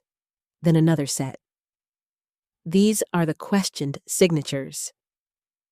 The mediator leaned closer. Jennifer continued. To an untrained eye, they appear nearly identical. She looked toward Michael. To a forensic examiner, they are not. She highlighted several details. The hesitation marks. The pen lifts. The unnatural rhythm. The repeated movement patterns. Then she delivered the sentence everyone in the room had been waiting for. In my professional opinion, these signatures were not written by Mrs. Sandra Anderson. Silence. Heavy silence. Michael's attorney adjusted his glasses. Is that opinion certain? Jennifer answered immediately. Reasonably certain to accepted forensic standards. David placed Rachel's practice sheets beside the enlarged signatures. Jennifer compared them one by one. The practice samples contain identical formation habits found in the questioned signatures. She circled several letters. The capital S. The connection into Anderson. The terminal flourish. Each one matched, not my signature, Michael's practice. I watched my son's face. He wasn't looking at Jennifer. He was staring at the table. David wasn't finished. Rebecca Collins. Rebecca walked forward. She wasn't emotional. She simply described facts. I first became concerned when account preferences changed. She explained the missing paper statements, the online access, the requests for increased transfer limits. Then she described the morning everything unraveled. Mr. Anderson stated that Mrs. Anderson had already signed the documents. She looked directly at the mediator. Mrs. Anderson immediately denied recognizing the signatures. Michael's attorney interrupted. Could she simply have forgotten? Rebecca answered calmly. If that had been the only concern, yes. She paused. But it wasn't. She explained months of unusual transactions, repeated attempts to limit Sandra's direct communication, requests for urgency, multiple documents arriving through Michael instead of me. The mediator wrote notes continuously. Then David placed another folder on the table. The lender emails. He handed copies to everyone. My mother gets confused. Please contact me directly. Michael closed his eyes. The mediator looked toward him. Did you write these emails? Michael remained silent. His attorney whispered something. Finally, Michael nodded. Yes. I felt tears gathering again. Not because I hadn't known, because hearing him admit it aloud somehow made it more painful. David continued. Mr. Anderson, did your mother ever ask you to describe her as mentally confused? No. Did any physician diagnose her as incapable? No. Then why did you write those words? Michael rubbed his forehead. I was trying to simplify communication. David's voice remained calm. Or eliminate your mother's involvement. Michael didn't answer. Another long silence followed. Then the conference room door opened. Rachel walked inside. Everyone turned toward her. Michael looked stunned. You came? She nodded. Yes. She took the seat beside David. Michael whispered, Rachel. She didn't look at him. David asked gently, Mrs. Anderson, are you willing to testify voluntarily? Yes. She spoke clearly. I am. She described finding the practice sheets. She described months of arguments. She described Michael telling her that I would never notice. Every sentence seemed to make Michael sink lower into his chair. Finally, David asked the last question. Mrs. Anderson, did you ever see your husband practicing Sandra Anderson's signature? Rachel closed her eyes briefly, then answered, yes. The room became completely silent. Michael slowly looked up. Their eyes met for the first time that day. Rachel whispered, I'm sorry. Michael didn't respond. The mediator looked toward him. Mr. Anderson, this is your opportunity. For the record, did you forge your mother's signature? For nearly a minute, no one spoke. Then Michael took a long breath. His voice cracked. I forged some of them. I closed my eyes, even though he had admitted it to me privately. Hearing him confess before everyone felt different. Permanent, official, real. The mediator waited. Michael continued. I told myself I'd replace everything. I told myself no one would get hurt.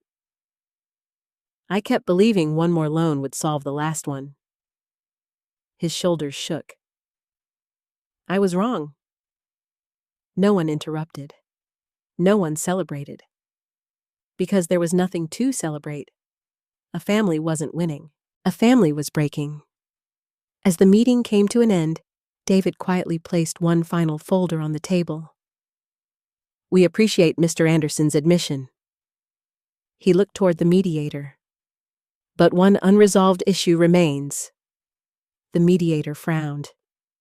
What issue? David opened the folder. The fraudulent signatures are no longer the greatest financial risk. He slowly turned one document toward everyone. This document concerns a commercial loan guaranteed by Mrs. Anderson's property. My heartbeat stopped. David looked directly at Michael. We still need to determine whether this guarantee was ever activated. Michael's face went completely pale, and before anyone else could speak, he whispered two words that chilled the entire room. It was. Michael's voice barely rose above a whisper. Yet those two words filled the entire room. No one moved. No one spoke. The mediator slowly removed his glasses. David looked at Michael without saying anything. Even Rebecca seemed stunned. I felt my hands grow cold. I had spent days fearing that my house had almost been used as collateral. Now I was hearing something even worse. It had already happened. The mediator finally broke the silence. Mr. Anderson, what exactly do you mean? Michael stared at the table. The guarantee was activated. David spoke calmly. So the lender accepted Mrs. Anderson as guarantor. Michael nodded. Yes, my heart pounded so loudly I could barely hear the rest of the conversation. David immediately asked, did Mrs. Anderson knowingly approve that guarantee? No. The answer came without hesitation. You forged her signature. Michael closed his eyes. Yes. The room fell silent again. I looked at my son, not with anger, not anymore. Just sadness. A sadness so deep I wasn't sure it would ever leave. David opened another folder. The lender released funds based on that guarantee. He turned several pages. The money was deposited into Anderson Custom Builders. Michael nodded again. Yes. What happened to the funds? Michael rubbed his face. Most of it went to creditors. And the rest? His shoulders trembled. Gambling debts. Rachel quietly began crying beside me. She hadn't known. I hadn't known. Apparently, even Michael's attorney hadn't known. The attorney leaned toward him. You never disclosed gambling. Michael answered without looking up. I couldn't. David remained focused. Did you tell anyone about these debts? No. Did you tell your wife? No. Did you tell your mother? No. You expected no one to discover them? Michael finally looked up. I expected to fix everything first. That sentence hurt more than any legal confession. He had never planned to tell me. He had planned to succeed. And if he had, I might never have known. David continued. When did you realize you couldn't repay the loan? Michael answered quietly. The week before Mom went to the bank? Rebecca slowly nodded. So that's why you came in that morning? Michael looked at her. Yes. You were trying to complete additional paperwork? Yes. Rebecca's voice remained calm. I delayed the transaction because the signatures concerned me. Michael lowered his head. I know. The mediator interrupted. For clarification, if Mrs. Collins had approved those documents, David answered before anyone else, Mrs. Anderson's financial exposure would have increased significantly. The mediator looked toward me. You could have lost substantial assets. David corrected him. Potentially all of them.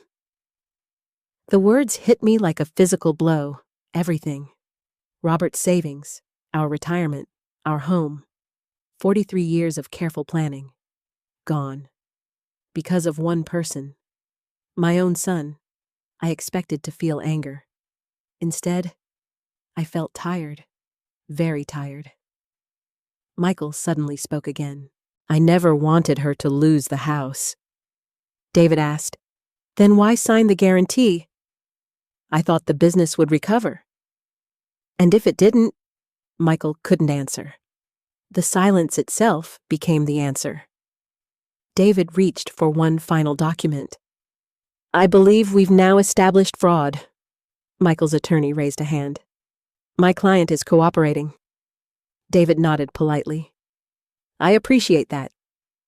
But cooperation does not erase what happened. The mediator agreed.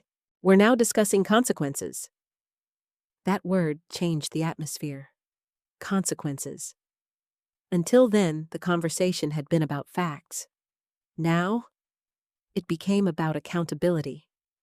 The mediator asked me directly. Mrs. Anderson, what outcome are you seeking? Every eye in the room turned toward me. I hadn't prepared for that question. For days, everyone had asked what Michael had done. No one had asked what I wanted. I took a slow breath. I want the truth. The mediator nodded. And after that, I want every fraudulent document canceled. David smiled slightly. We're already pursuing that. I continued. I want my property protected. Of course. And my voice shook. I don't want another mother sitting where I am today. Rebecca looked at me with tears in her eyes. The mediator nodded respectfully. Michael suddenly spoke. I'll sign anything. David turned toward him. Anything. Yes. I'll admit everything. I'll surrender every authorization. I'll cooperate. I don't care anymore. His voice broke. I'm tired. For the first time since this nightmare began, he sounded defeated. Not because he had been caught, because he had finally stopped pretending. Rachel reached for a tissue. Without looking at Michael, she quietly said, I begged you to stop. I know. I begged you to tell her. I know. You kept saying one more loan. I know. She finally looked at him. And now, Michael wiped his eyes. Now I wish I'd told the truth the first day. No one answered, because everyone knew that day was gone forever. David spent the next hour reviewing corrective actions. Every fraudulent filing would be challenged. The guarantee would be disputed. The lender would receive notice of fraud. The county would be informed. Rebecca confirmed that the bank had frozen further activity. Every safeguard Robert would have wanted was finally being put in place. As the meeting came to an end, Michael slowly stood. So, he looked toward me. This is it. I didn't answer. He nodded. I understand. He started walking toward the door, then stopped. Without turning around, he asked, Mom, My heart tightened. Yes. I know I don't deserve an answer. He paused. But do you hate me? The room became completely silent. I thought about Robert, about Little League games, birthday parties, Christmas mornings, graduation, his wedding, the day Chloe was born. Then I thought about forged signatures, lies, the practice sheets, the guarantee, everything that had followed. Finally, I answered honestly. No. Michael slowly turned around. Tears rolled down his face. I don't hate you. I took a deep breath. I grieve for you. His expression collapsed. The son I raised would never have believed this was the only way. He covered his face. I'm sorry. I know. I mean it. I know. But being sorry, I struggled to finish the sentence, doesn't rebuild trust. He nodded. I understand. No. I gently shook my head. I don't think you do. Those were the last words I spoke to him that day. As everyone packed their files, David walked beside me toward the parking lot. You handled yourself remarkably well. I don't feel remarkable. You don't have to. He looked toward the building behind us. The legal process will continue. I nodded. I expected that. He hesitated. There's one more thing. My stomach tightened. What now? The lender has agreed to release additional electronic records. I looked at him. What kind of records? The login history. He paused. If we're lucky, we'll finally learn who helped Michael submit those documents. I stopped walking. Rachel had been right. Michael hadn't acted alone, and somewhere, there was still one person who had not answered for any of this. It was. Michael's confession echoed in my mind long after the mediation ended. I barely remembered walking out of the building. Rebecca caught up with David and me in the parking lot. There may be one piece of good news. I looked at her. I could use some. She nodded. I've spoken with our fraud department. David stopped walking. What did they find? Rebecca opened a folder she had carried under her arm. We reviewed every internal record connected to the commercial loan. She handed several pages to David. He scanned them quickly. Then for the first time in days, I saw him smile. What is it? I asked. He looked at me. Sandra, I think your house can still be saved. I felt my knees weaken. Rebecca gently touched my arm. Let's sit down. The three of us returned to a small meeting room inside the bank. Rebecca spread several documents across the table. I want to explain exactly what happened. I nodded. I need to understand. She pointed to a timeline. Michael first submitted documents requesting expanded access to your accounts. I recognized the dates. They matched everything David had already discovered. Several weeks later, Rebecca continued, the lender requested proof that you had authorized the home guarantee. She slid another document toward me. This is where everything changed. David looked up. This is the document Michael tried to finalize the morning Sandra came into the bank. Rebecca nodded. Exactly. I stared at the page. It carried my name, another forged signature, another lie. But this time, there was something different. A large red stamp across the front. Pending verification. Rebecca noticed my eyes. That stamp saved you. I don't understand. The guarantee could not become legally effective until our branch confirmed your identity. I looked at her. So, it wasn't finished? No. David leaned forward, because Rebecca refused to approve it. Rebecca shook her head gently. I didn't refuse. I delayed it. There is an important difference. She explained every step. When Michael first brought in the paperwork, she noticed the signature looked unusually consistent. Not obviously fake. Just too perfect. She requested additional verification. Michael insisted I had already signed everything. Rebecca asked him to bring me into the branch. Instead, he tried to convince her the documents were urgent. "I've seen urgency before," Rebecca said quietly. "When people pressure bank employees, I slow down." I smiled through tears. "I'm very grateful you did." She smiled back. "So am I." David asked another question. If Sandra hadn't walked into the bank that morning, Rebecca answered immediately. I probably would have called her directly. Michael had already changed my contact information. Rebecca knew that, so I planned to use the phone number listed on her original signature card. I stared at her. "You remembered that?" I trusted the older records more than the recent updates. That simple decision had protected me. David summarized everything. The guarantee required final verification. Rebecca delayed it. Sandra unexpectedly arrived. The forged signature was discovered. The guarantee was never completed. I slowly closed my eyes.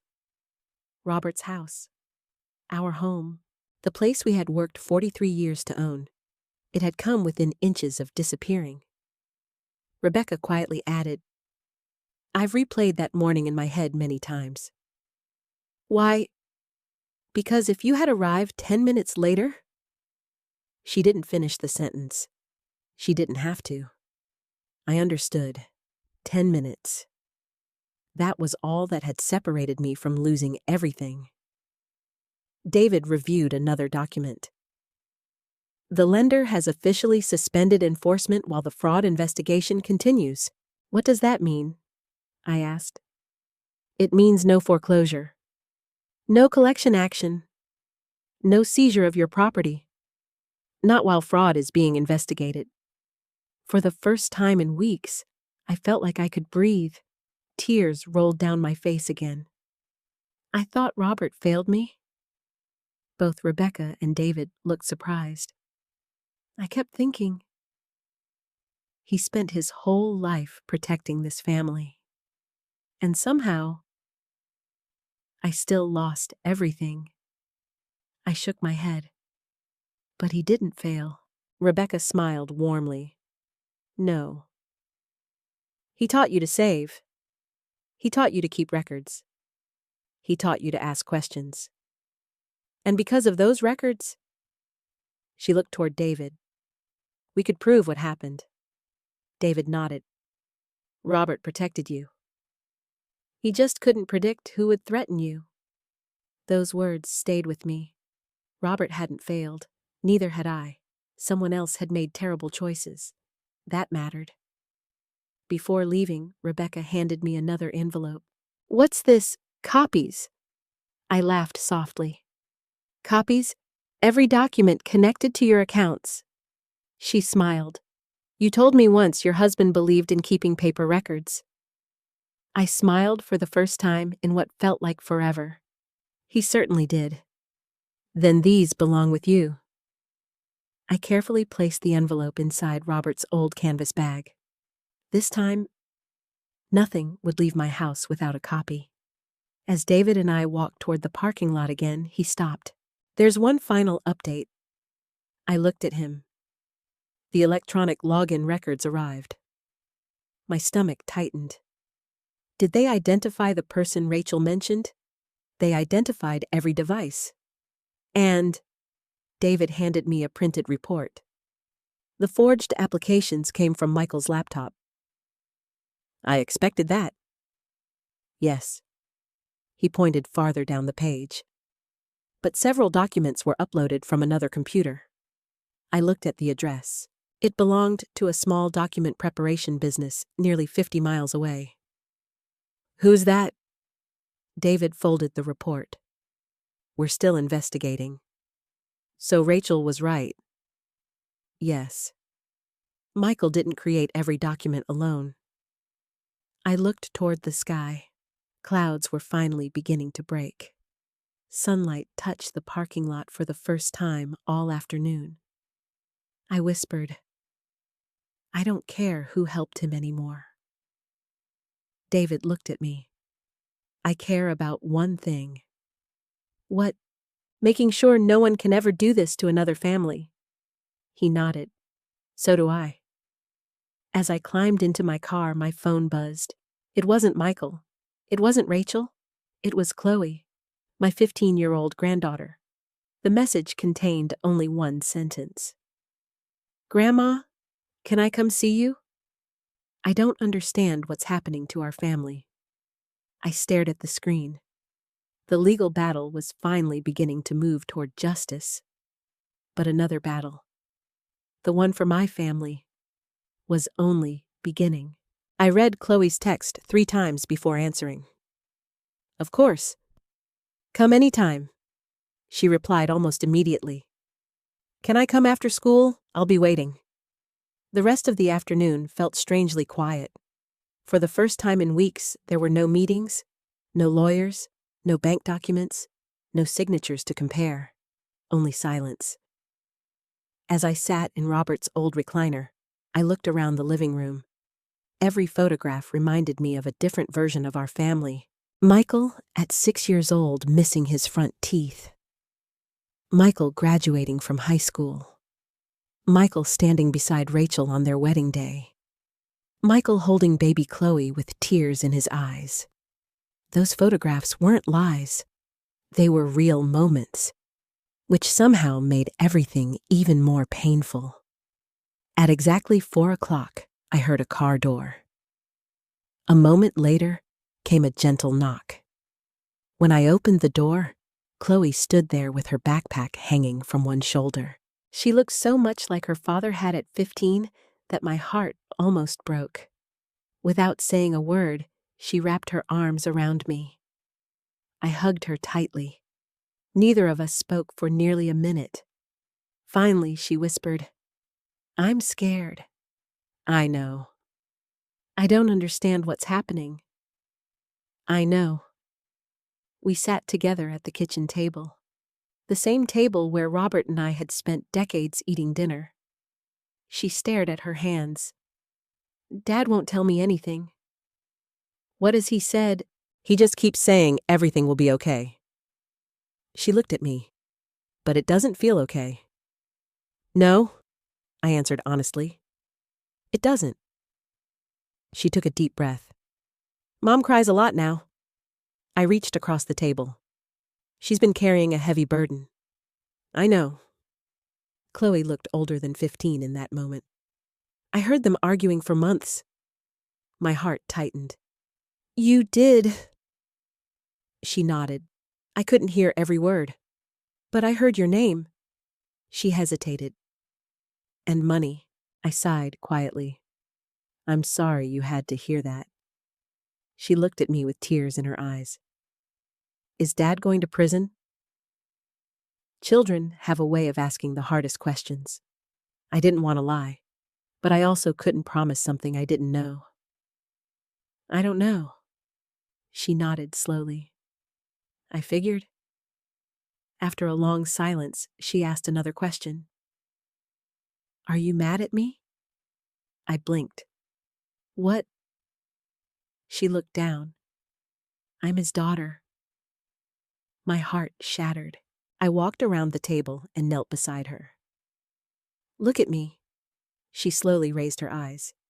"You have done absolutely nothing wrong." She started crying. "I feel like everyone is breaking apart." I held her hand. "Families sometimes break." I paused. "But love doesn't always disappear?" She looked confused. "I don't understand." "You don't have to stop loving your father because he made terrible choices." Her tears continued falling. "And you don't have to stop loving me either." She threw her arms around me again. "I don't want to lose anyone." "You won't lose me. I promise." She stayed until nearly dinner. Before leaving, she walked through the house slowly. She stopped beside the old maple tree outside the kitchen window. "Grandpa planted that." "Yes."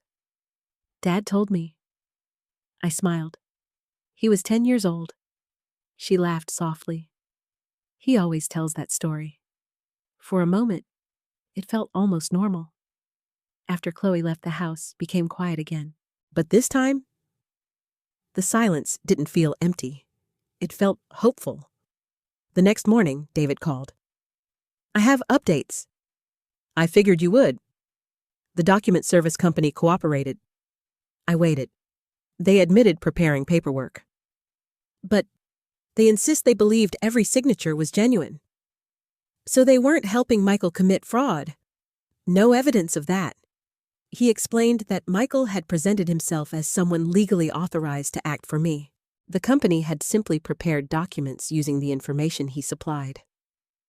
They should have verified more carefully. They should have. But they weren't part of the forgery.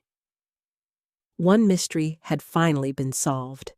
There had never been a criminal partner, only a business that trusted the wrong client.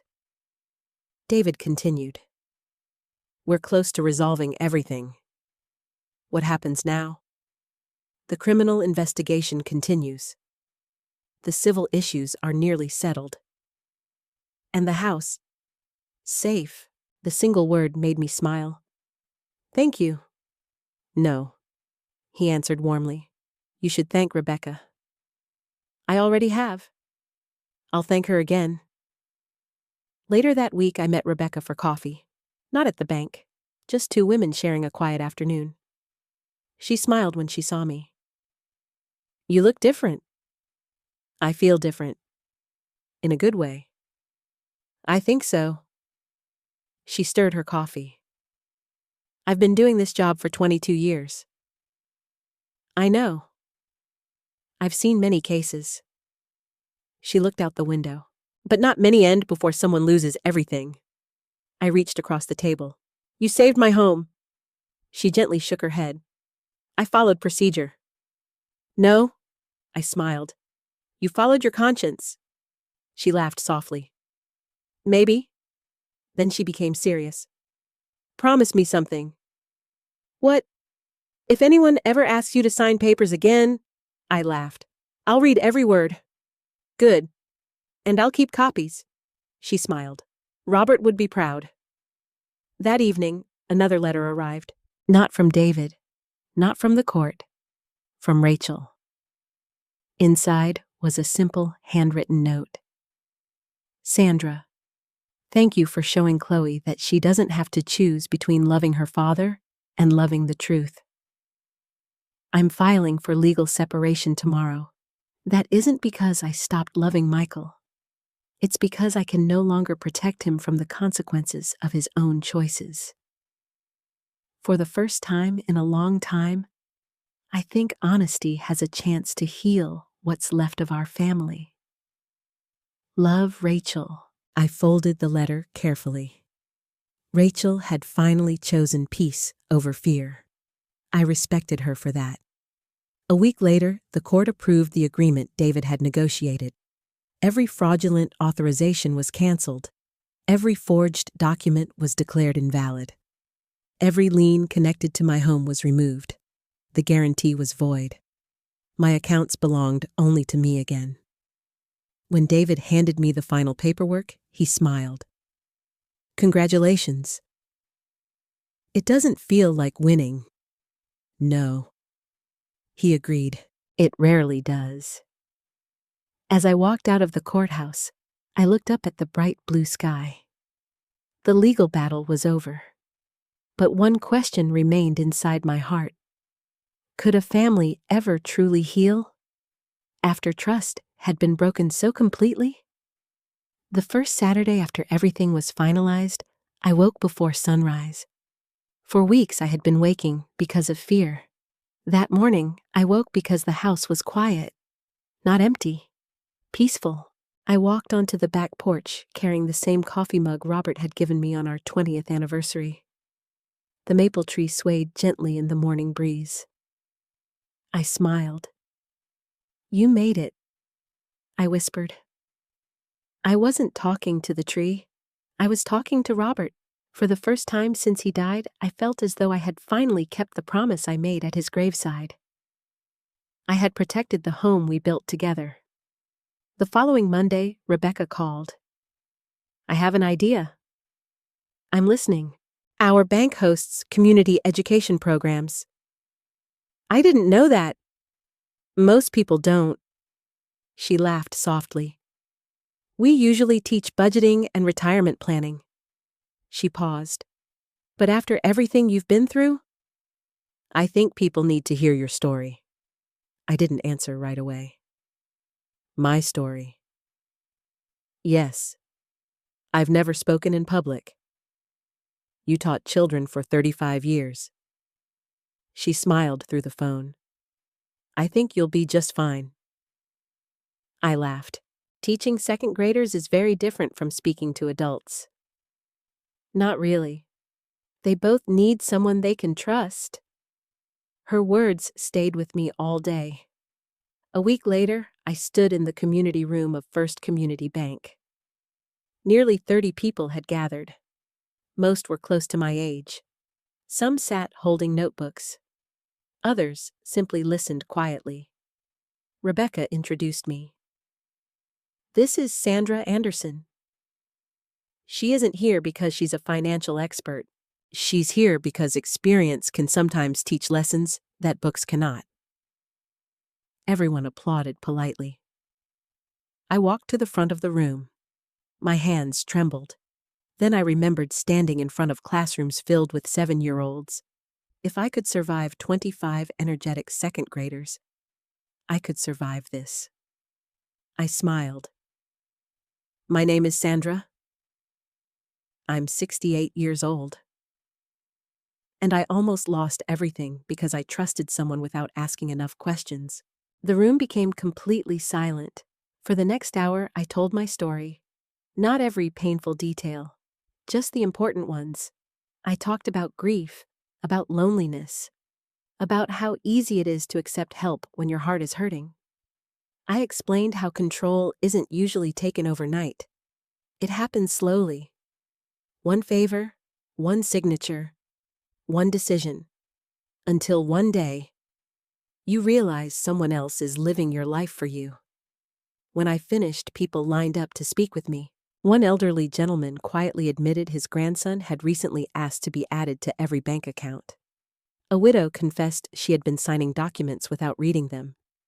Another woman said she had never realized she could ask for copies before leaving the bank. Rebecca looked at me afterward. "You helped them?" I smiled. "I think they helped me too." That became the beginning of something unexpected. Every month, Rebecca invited me back. Sometimes 20 people attended. Sometimes 50. Word spread. Soon, neighboring community centers invited me to speak.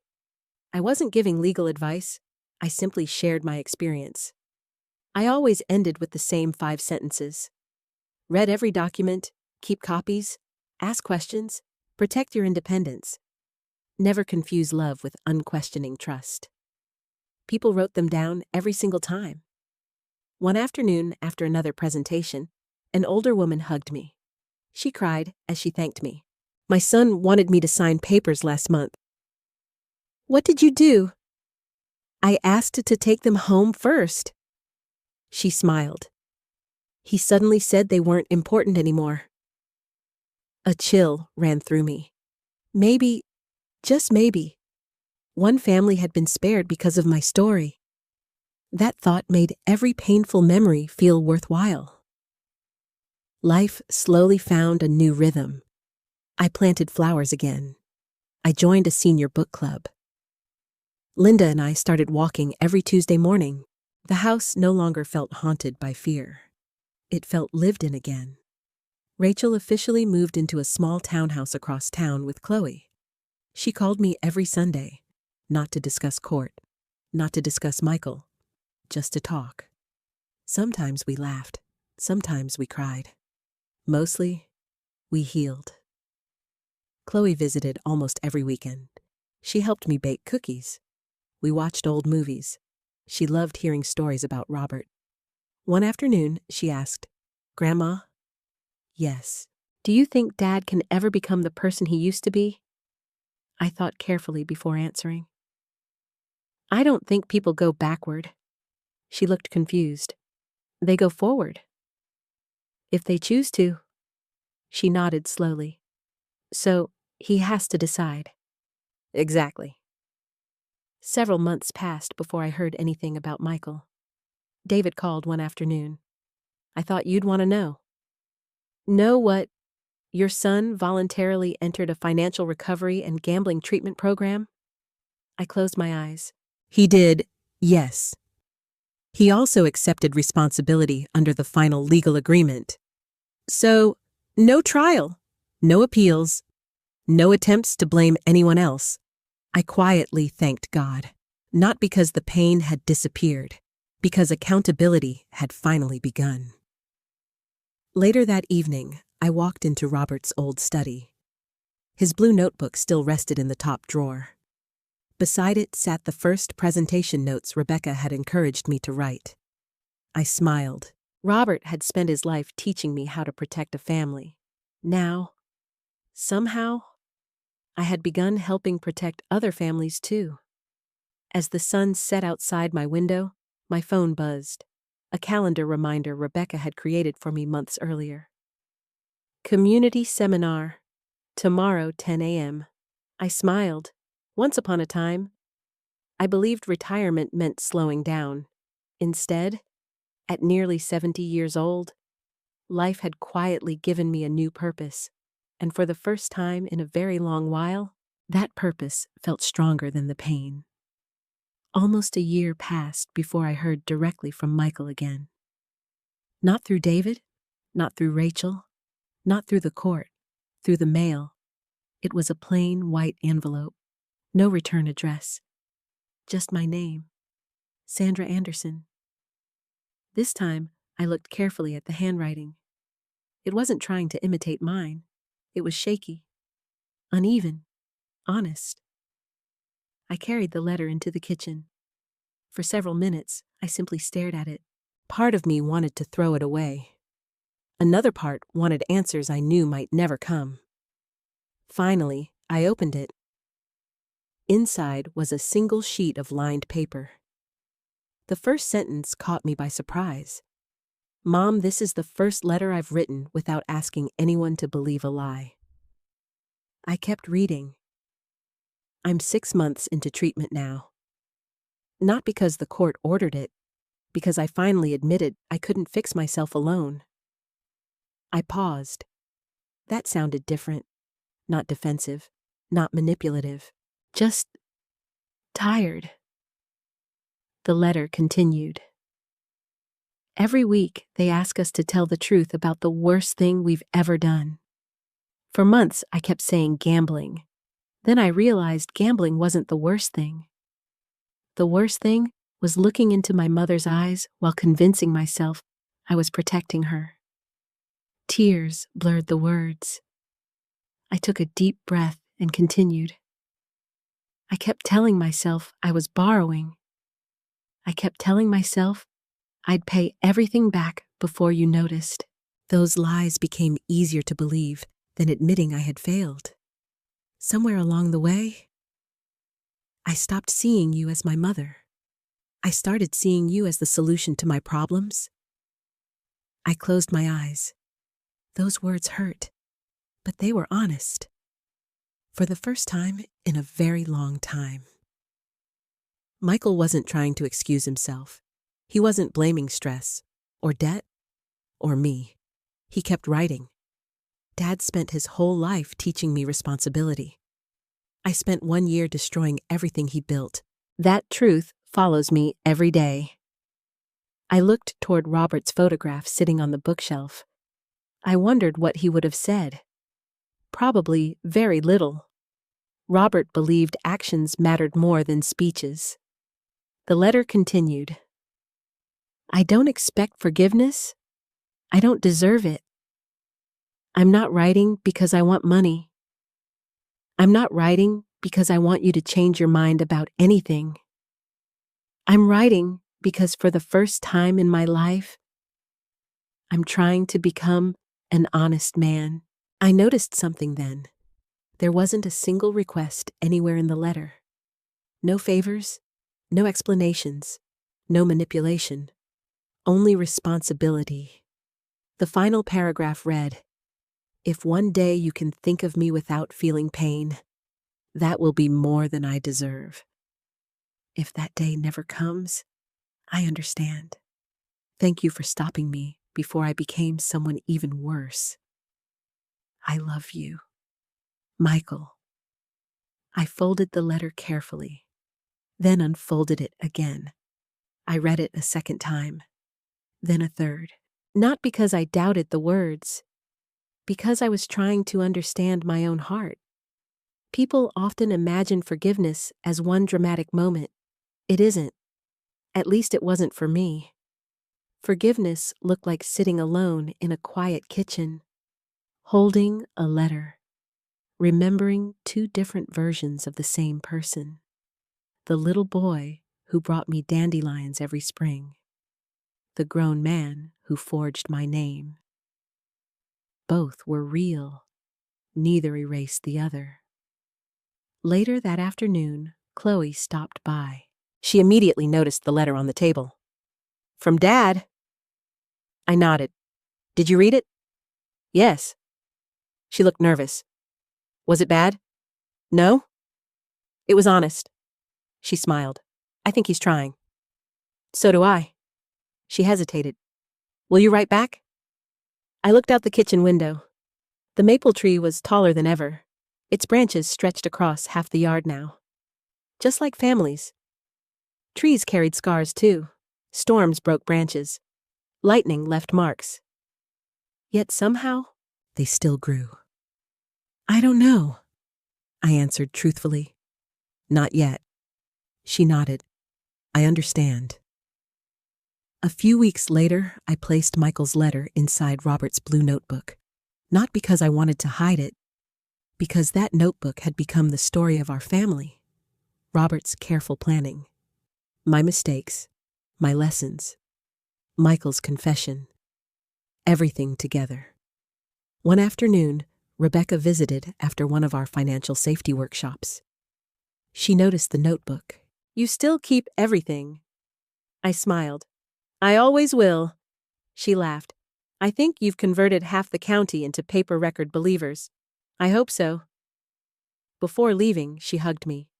"You've changed lives." I shook my head. "My story did." She smiled. "Stories change people." That night, I sat on my front porch watching the sunset. The air smelled like freshly cut grass. Children laughed somewhere down the street. A dog barked in the distance. Ordinary sounds. The kind I hadn't noticed during the worst months of my life. Peace doesn't usually arrive with fireworks. It arrives quietly. One ordinary evening. When you suddenly realize you're no longer afraid. I looked at the front door. The same door I had once locked because I feared losing everything. Now, it simply protected a home filled with memories, not fear. I whispered into the evening air. "I'm okay now, Robert." The wind moved gently through the maple leaves. For just a second, I almost imagined him smiling. I stood up and walked back inside. Before turning off the lights, I glanced once more at the framed family photograph on the hallway table. We looked happy. Because we were. Life hadn't erased those moments. Neither had betrayal. The picture stayed where it belonged. Not because our family had been perfect, but because love and pain can exist in the same memory. As I switched off the last light and headed upstairs, I realized something that would have sounded impossible a year earlier. I didn't need everything to return to the way it was. I only needed the courage to move forward with what remained. And sometimes, the strongest family isn't the one that never breaks. It's the one that learns to rebuild with honesty, boundaries, and hope. That was enough for me. It always would be. When I look back now, I realize this story was never really about money. Money was only the thing that revealed what had already been broken. Trust, boundaries, honesty. Those were the things that truly mattered. For many of us, especially as we grow older, helping our children feels natural.